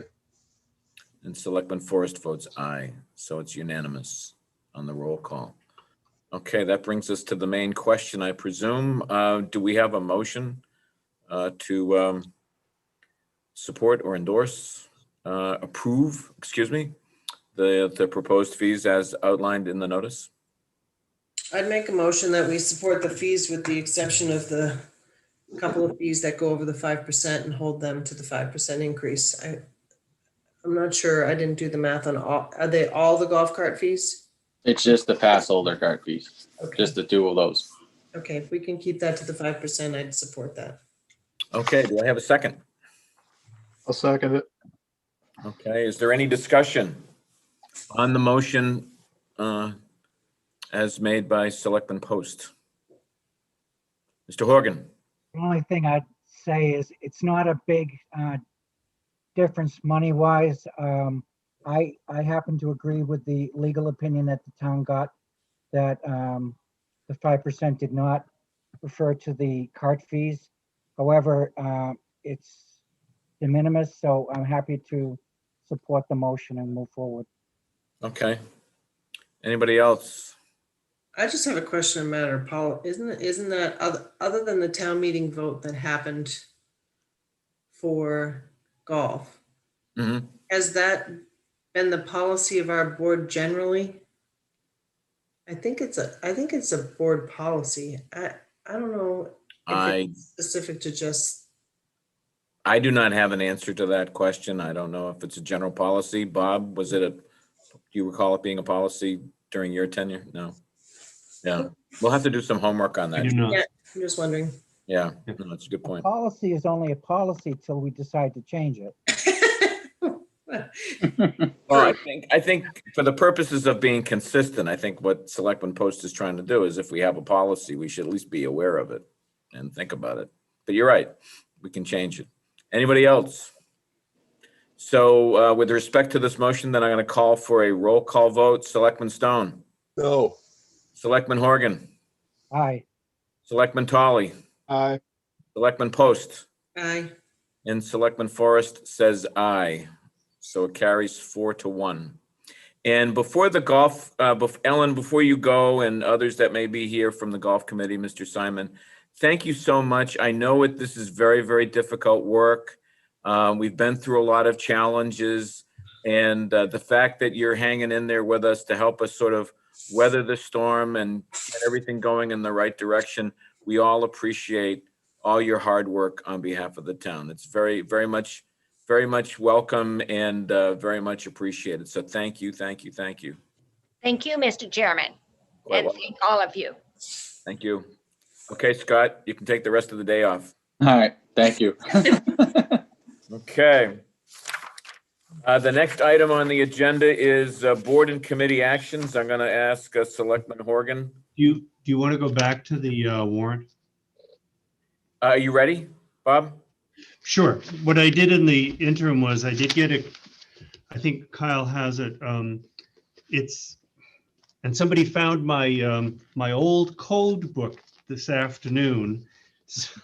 Thank God. So I looked up, and under the old, it was chapter 47-2 on town meetings. It does say that the Board of Selectmen can add articles or only add articles until January 31st. What do you want me to vote? you want me You to do have share? to vote tonight, unfortunately. So I did find that. Okay. In looking at the two lists, there was one from January 12th and the other one was the one you had in your packet. The only difference I could see from the two lists is the addition of the Gold Star, article, so-called. Brave Act. Yes. Yes, the Brave Act. I The went other back one, to, there was not an article even in the January 12th for the DHY agreement, which I don't understand. And there was no article for the wastewater design. So I think what you may want to do, since you only have tonight to do it, add those two and eliminate the two lease articles for Matikes and Emmy Small. I really believe those are too early, just in a quick review. Yeah, I don't think the board will disagree with you on that. Does Anybody I don't know how- disagree with that? Agreed. Okay. no, but I did find in the packet, not the last packet, but the packet before while we were doing Yep. it. There was an Article 10 that had water borrowing, but next to it, it had a not in this one. Oh yeah, there it is. Oh. Exactly. I was gonna say there's a note next to it that says possible different year, Jeff, so. Oh. What date is this from, Kyle?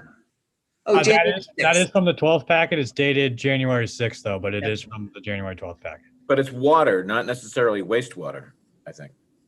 Correct? It just says water borrowing. But Yeah. to be honest, I'd guess they were talking about wastewater, but I don't want to. I'd be careful about that. I think Mr. Lawton's recommendation that we swap out 25 and 26 and make them two wastewater related, with one specifically being DHY. I think that's appropriate. I'd move that we amend this warrant presentation to make those changes. Second. Okay, any discussion on that? And, okay, if there's no discussion, I'm just going to call for a roll call. Mike Stone? Aye. Dan Horgan? Aye. Eric Tolley? Aye. Tracy Post? Aye. And Mark Forrest votes aye. So that's unanimous. So we now have a revised warrant, and I guess I'm looking for a motion to close the warrant. So moved. Second. Any discussion? Hearing none, roll call vote. Selectman Horgan? Aye. Selectman Post? Aye. Selectman Stone? Aye. Selectman Tolley? Aye. Selectman Forrest votes aye. It carries unanimously. Okay. And Thank- thanks again to Mr. Horgan for picking that up. Yeah, that would have been quite embarrassing. So appreciate that. The next item is we're going to go back to committee items and committee appointments. And we're going back to you, Selectman Horgan. Okay, Kyle, are you able to bring up the actual recommendations? If you I can, am, but it looks like they're all blurry in the packet. So all right, don't worry about it. I have it in my packet. So first off, I'm recommending to reappoint Mr. Small and Mr. Carroll to the Community Housing Committee. The terms are for 3 years and will run through January 2024. To reappoint Ms. Hamilton and Mr. Sullivan to the Community Housing Committee. Terms are for 2 years and will run through January 2023. To reappoint Ms. Doyle to the Community Housing Committee for a 1-year term, which will run through January 2022. Do we have a motion? So moved. Second? I'll second. Okay, any discussion on the motion? All those in favor say aye. Roll call vote. Selectman Stone. Aye. Selectman Tolly. Aye. Selectman Post. Aye. Selectman Horgan. Aye. Selectman Forrest votes aye. It's unanimous. Next one. Next one is to reappoint Mr. Gegenworth as the architect contractor member of the Old Kings Highway Committee. The appointment is for a 1-year term and will run through December 31, 2021. Next, to reappoint Jane Hildebrandt as the alternate member to the Old Kings Highway Committee. This appointment is a 1-year term and will run through December 31, 2021. So moved. A second. Do I have a second?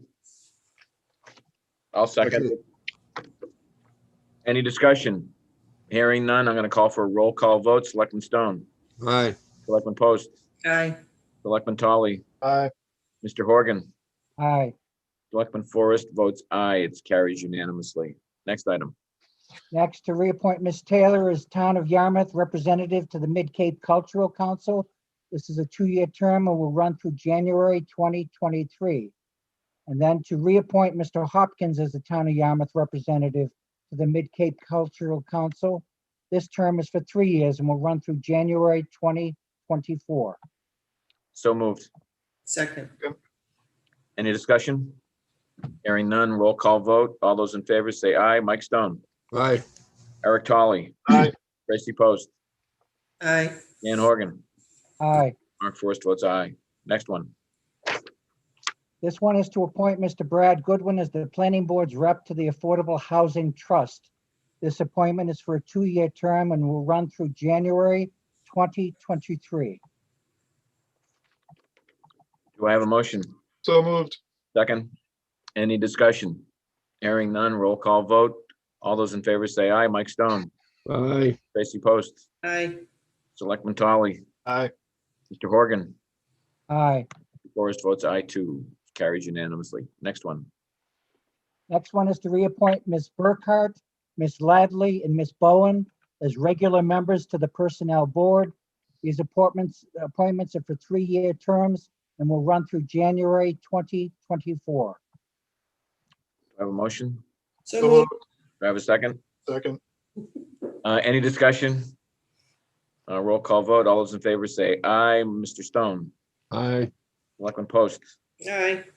Eric Tolly. Aye. Dan Horgan. Aye. Mark Forrest votes aye. Carries unanimously. Roll call vote. Next item. This is also to appoint Ms. McElroy as a regular member to the Personnel Board. This appointment is for a 3-year term and will run through January 2024. So moved.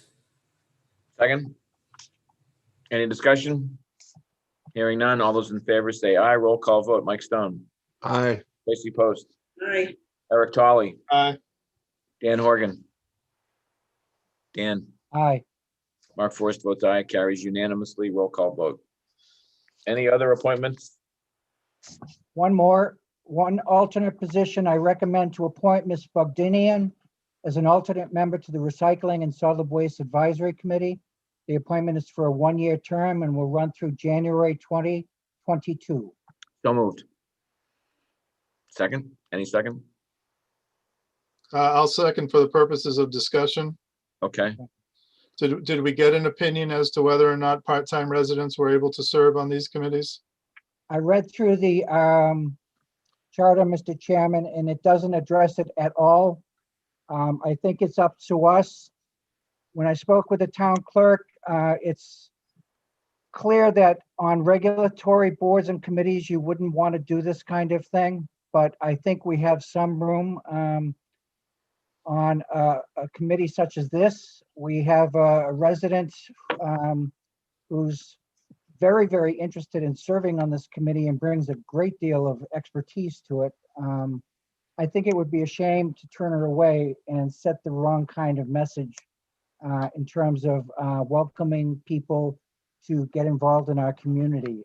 It's an alternate position, it's non-voting, but it allows her to participate and offer whatever feedback and experience that she has to the other committee members. Any other questions, discussion? I would just like to comment that I don't know what kind of precedent this sets. I know it has never been done before. I'm inclined not to be in favor of it. No disrespect to the applicant, but I don't want to be the first. No, I understand. Anybody else? Do we know if, I guess part-time confuses me a little bit in terms of, okay, so maybe she goes away in the winter. Is she No, she has a house up in Boston. Is she a registered voter here? I don't know that. She spends more time here currently than she does in the other residence. I'm just wondering where her actual residence is. If she's not a resident here at all, then I think I would probably agree with Eric. If she's a resident in a non-voting, if she's not here full-time, I'd probably be fine with that. But if she's not legally even a resident here, what would, I guess, what's the term of legal residence? So can somebody who lives part-time or most of the time somewhere else and summer's here, they could be considered a part-time resident too? You only have one residence. Right. One legal residence. Correct. Actually, the word they use is domicile, and that's where you live with the intent to permanently stay there. And again, I'm with Eric. I personally, this is no criticism to her whatsoever. My concern would be it opening up the door for somebody else who, if we're setting a precedent. I agree, and I think the next person you turn down, you better have a very good reason how you can distinguish between the two.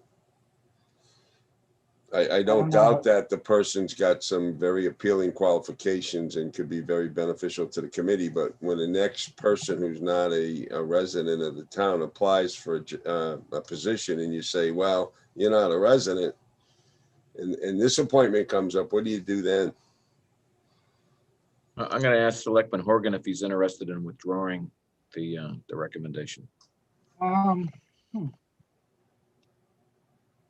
not actually. I put it out there because I wanted the board to make a decision one way or another. Yeah, unfortunately, I'm in the same boat. I think we've had this. As long as I've been appointments chair, I've insisted that we have people here that are legal residents and are committed to serving, particularly during the duration when the committee meets. So they're not treated like a different class of committee member. So I feel bad voting against her if she is a resident. I wouldn't want to have to do that, Dan. But that's what you're doing. But I don't know if she's a resident is my point. I wouldn't vote against her if she was. I don't know. Okay, that's fair. I can clarify that. Yeah. I'll withdraw the motion for tonight. Okay. Yeah, because I would support her. Yeah, that would be good. I think the board's trying to do everything it can to give consideration to this candidate. So I think that's a smart move. And I think if that can be investigated, that would be great. Okay. All right. Thank you. Any other committee business or is that it? I think that's it. Okay. Very good. Thank you. So the next item is minutes, approval of the March 16th, 2020 minutes. Do I have a motion? So moved. Second. Any discussion? Hearing none, roll call vote. Selectman Horgan. Abstain. Selectman Post. Aye. Mr. Stone, Aye. Mr. Tolly, Aye. chair votes aye. So 4-0 and 1 abstention. Okay, the next item on the agenda is upcoming agenda review. And what I just want to do is, if we could, is at least focus on, for the moment, our next meeting, which will be on the 9th. And let's just go through these items real quick. We have a police contract, an executive session. And I'm looking at some of these other items. This was put together by Dan.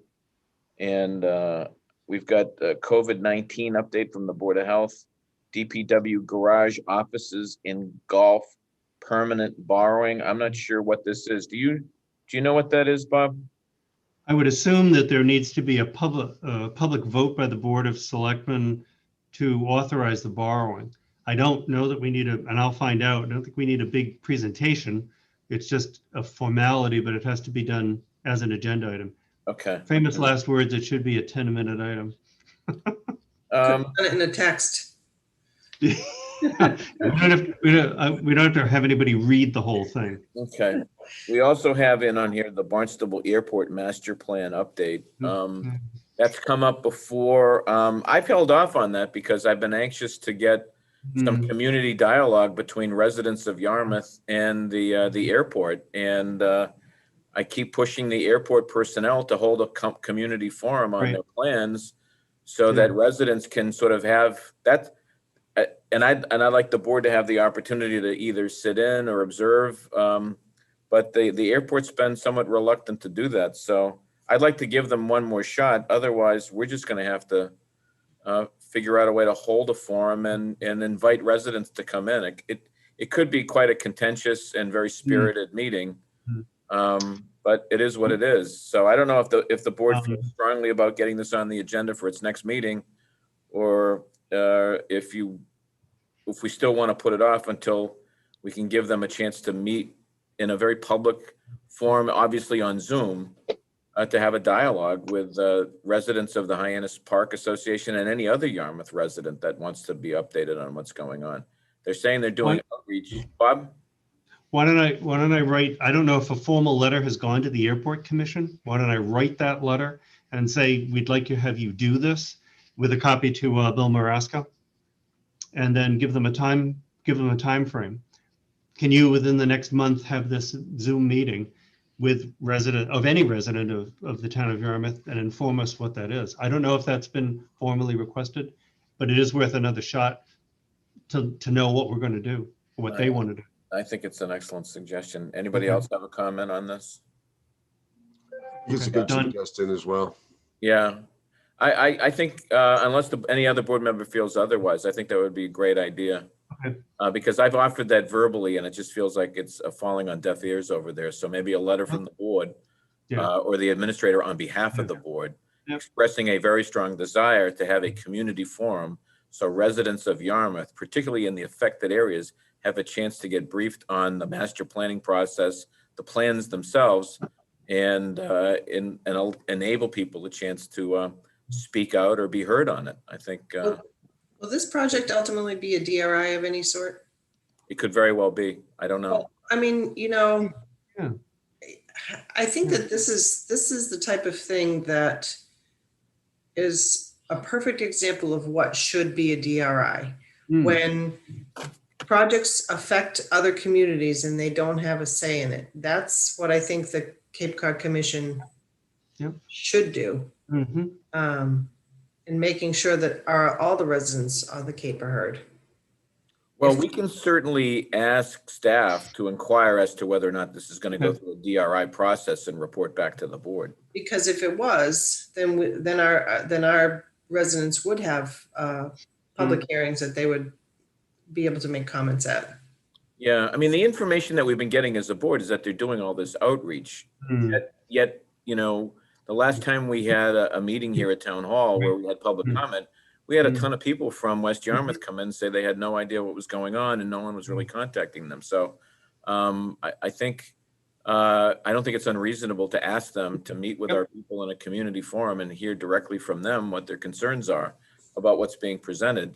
I certainly would like to hear as well, but I think what's more important is getting a community forum and dialogue going so there can be some real solid public comment. And it just seems that this has been out on the table now for 2 or 3 months, and so far they haven't done anything. So let's get the formal letter in. Bob, your suggestion is well timed. Done. I see Selectman Horgan has a comment. And I just want to be fair.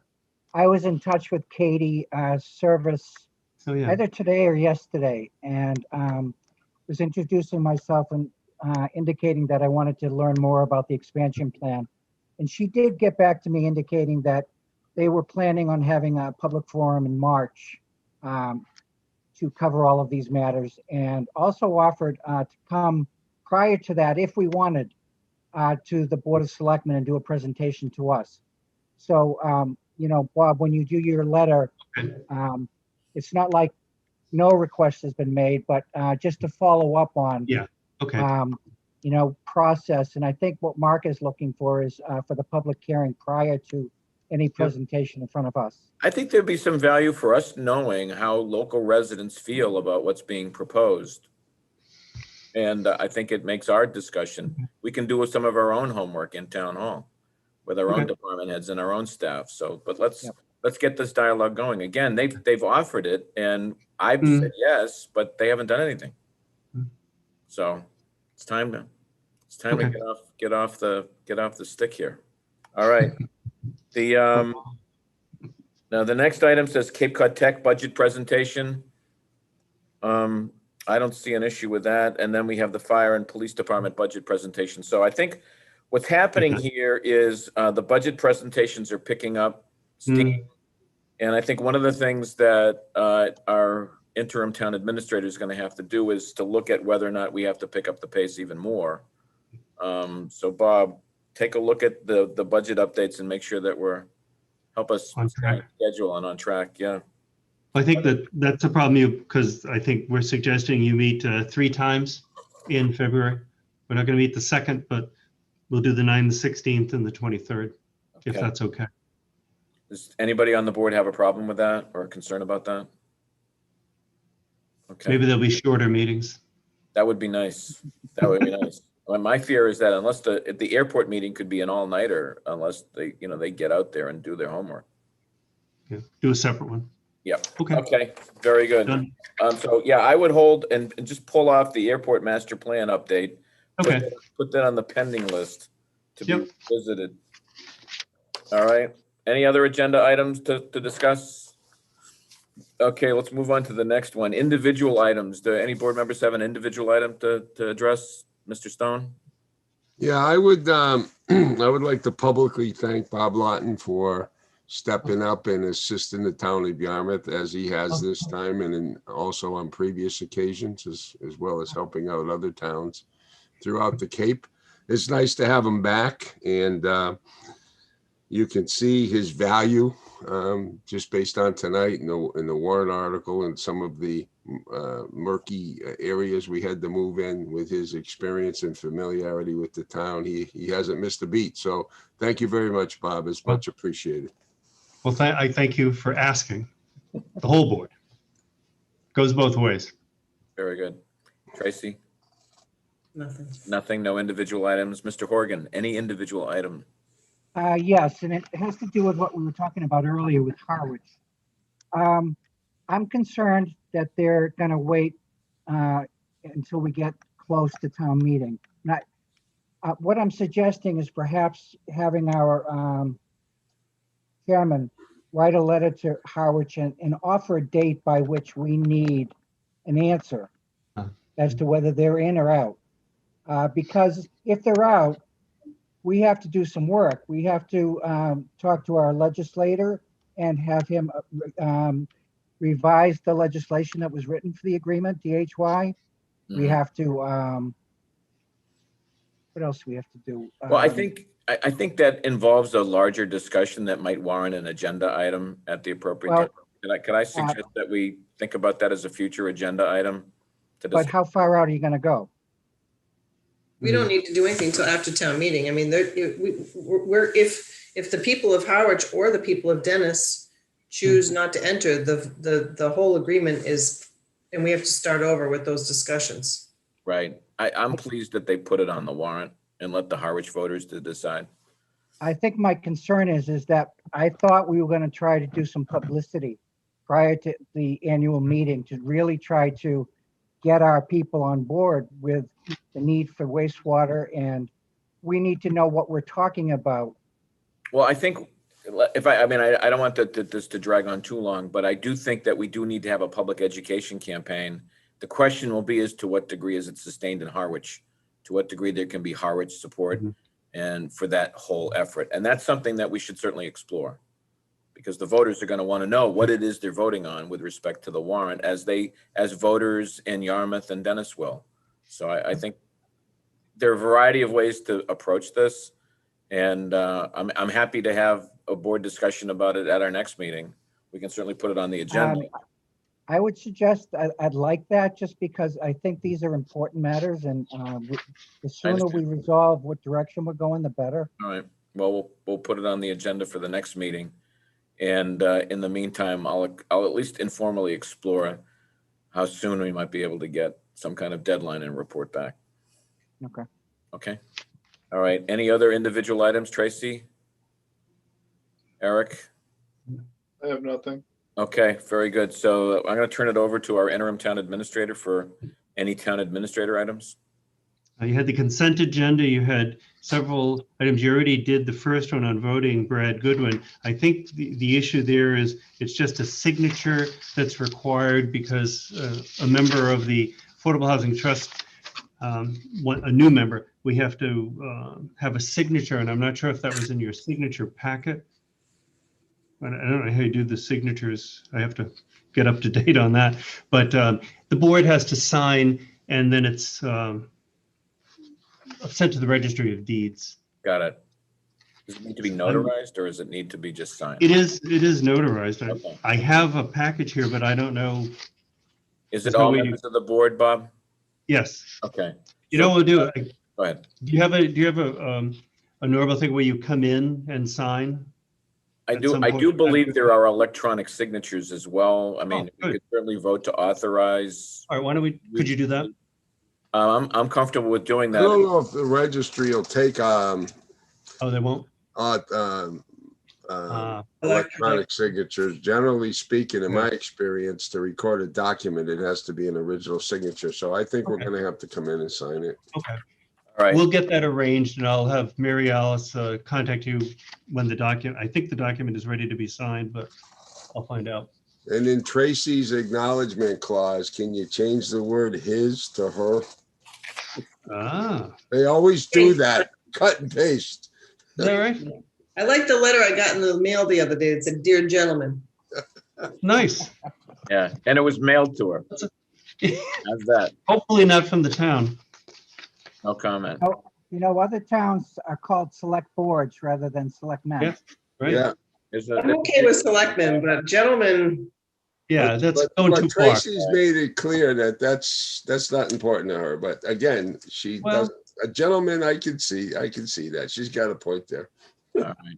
All right. I think the other two items on the consent agenda, Bob? I don't think you do you? Okay. No, if you could, there was some. Okay, then let's have the vote on the. I'll have a motion to accept the consent agenda. So moved. Second. Okay. All those in favor say aye. Roll call vote. Tracy Post. Aye. Dan Horgan. Aye. Mike Stone. Aye. Eric Tolley. Aye. Mark Forrest votes aye. It's unanimous. Roll call vote. Town I see in there we have the shellfish lease renewal. So being that we have to come in to sign the other document, we should probably do that one at the same time. Okay. That was in the consent agenda. Yep. Yeah, those are standard. I got something from Carl on that. So very good. And I think the only other update, I've said a couple of times, glad to be back. We are working on the drive-in site. We had a 2-hour meeting with a special counsel on the drive-in to get what we should do as far as lease, license, etc. And Mr. McGregor had a really a little bit long but meaty review of how we took the property, and I think we're on very solid ground on where we're going, but more to come on that. And then issue on the golf course bid for food service. I'm working on that. There are some issues with that I want to get resolved. And then Channel 18, we're going to be signing some purchase orders through a state contract to get new equipment, to get this thing worked out. And that's going to happen sooner than later. And then also going to work on getting staffing appropriate. We have some vacancies. I know that Sarah O'Reilly is working on 2. I want to do something in the building department, and health has a proposal. So I think we need to get staffed up so we can provide the services that people are paying for. I really don't want to hear that builders can't get permits in a timely fashion for 2 reasons. One is they need to work, and we'd like the checks to clear. So there's a lot on the plate, but I think we're going to get in pretty good shape. Bob, was the shortage because there was a freeze due to budgeting, and how? I think there was a freeze on hiring, and I think, and maybe that was appropriate at the time, but I know that somehow authorization was for conservation has a either full or part-time person. The last person, as Ed Centio said earlier, in the finance department is out now. Building department needs somebody, and I know Bruce Murphy is talking about a funding mechanism that will allow him to be fully staffed so that we can get the seasonal rentals. Right. Because that's money for us. I think those are the ones that I'm aware of at this moment that I think I'd like to proceed on. So, and we have the money is there. It's just making sure we do it correctly. So No, that sounds good. We know the building department is busy and the health department. There's a lot of construction. well, they have, the building department's down to 1 person, and she can't take a vacation. My understanding is she's been working on weekends to try to catch up.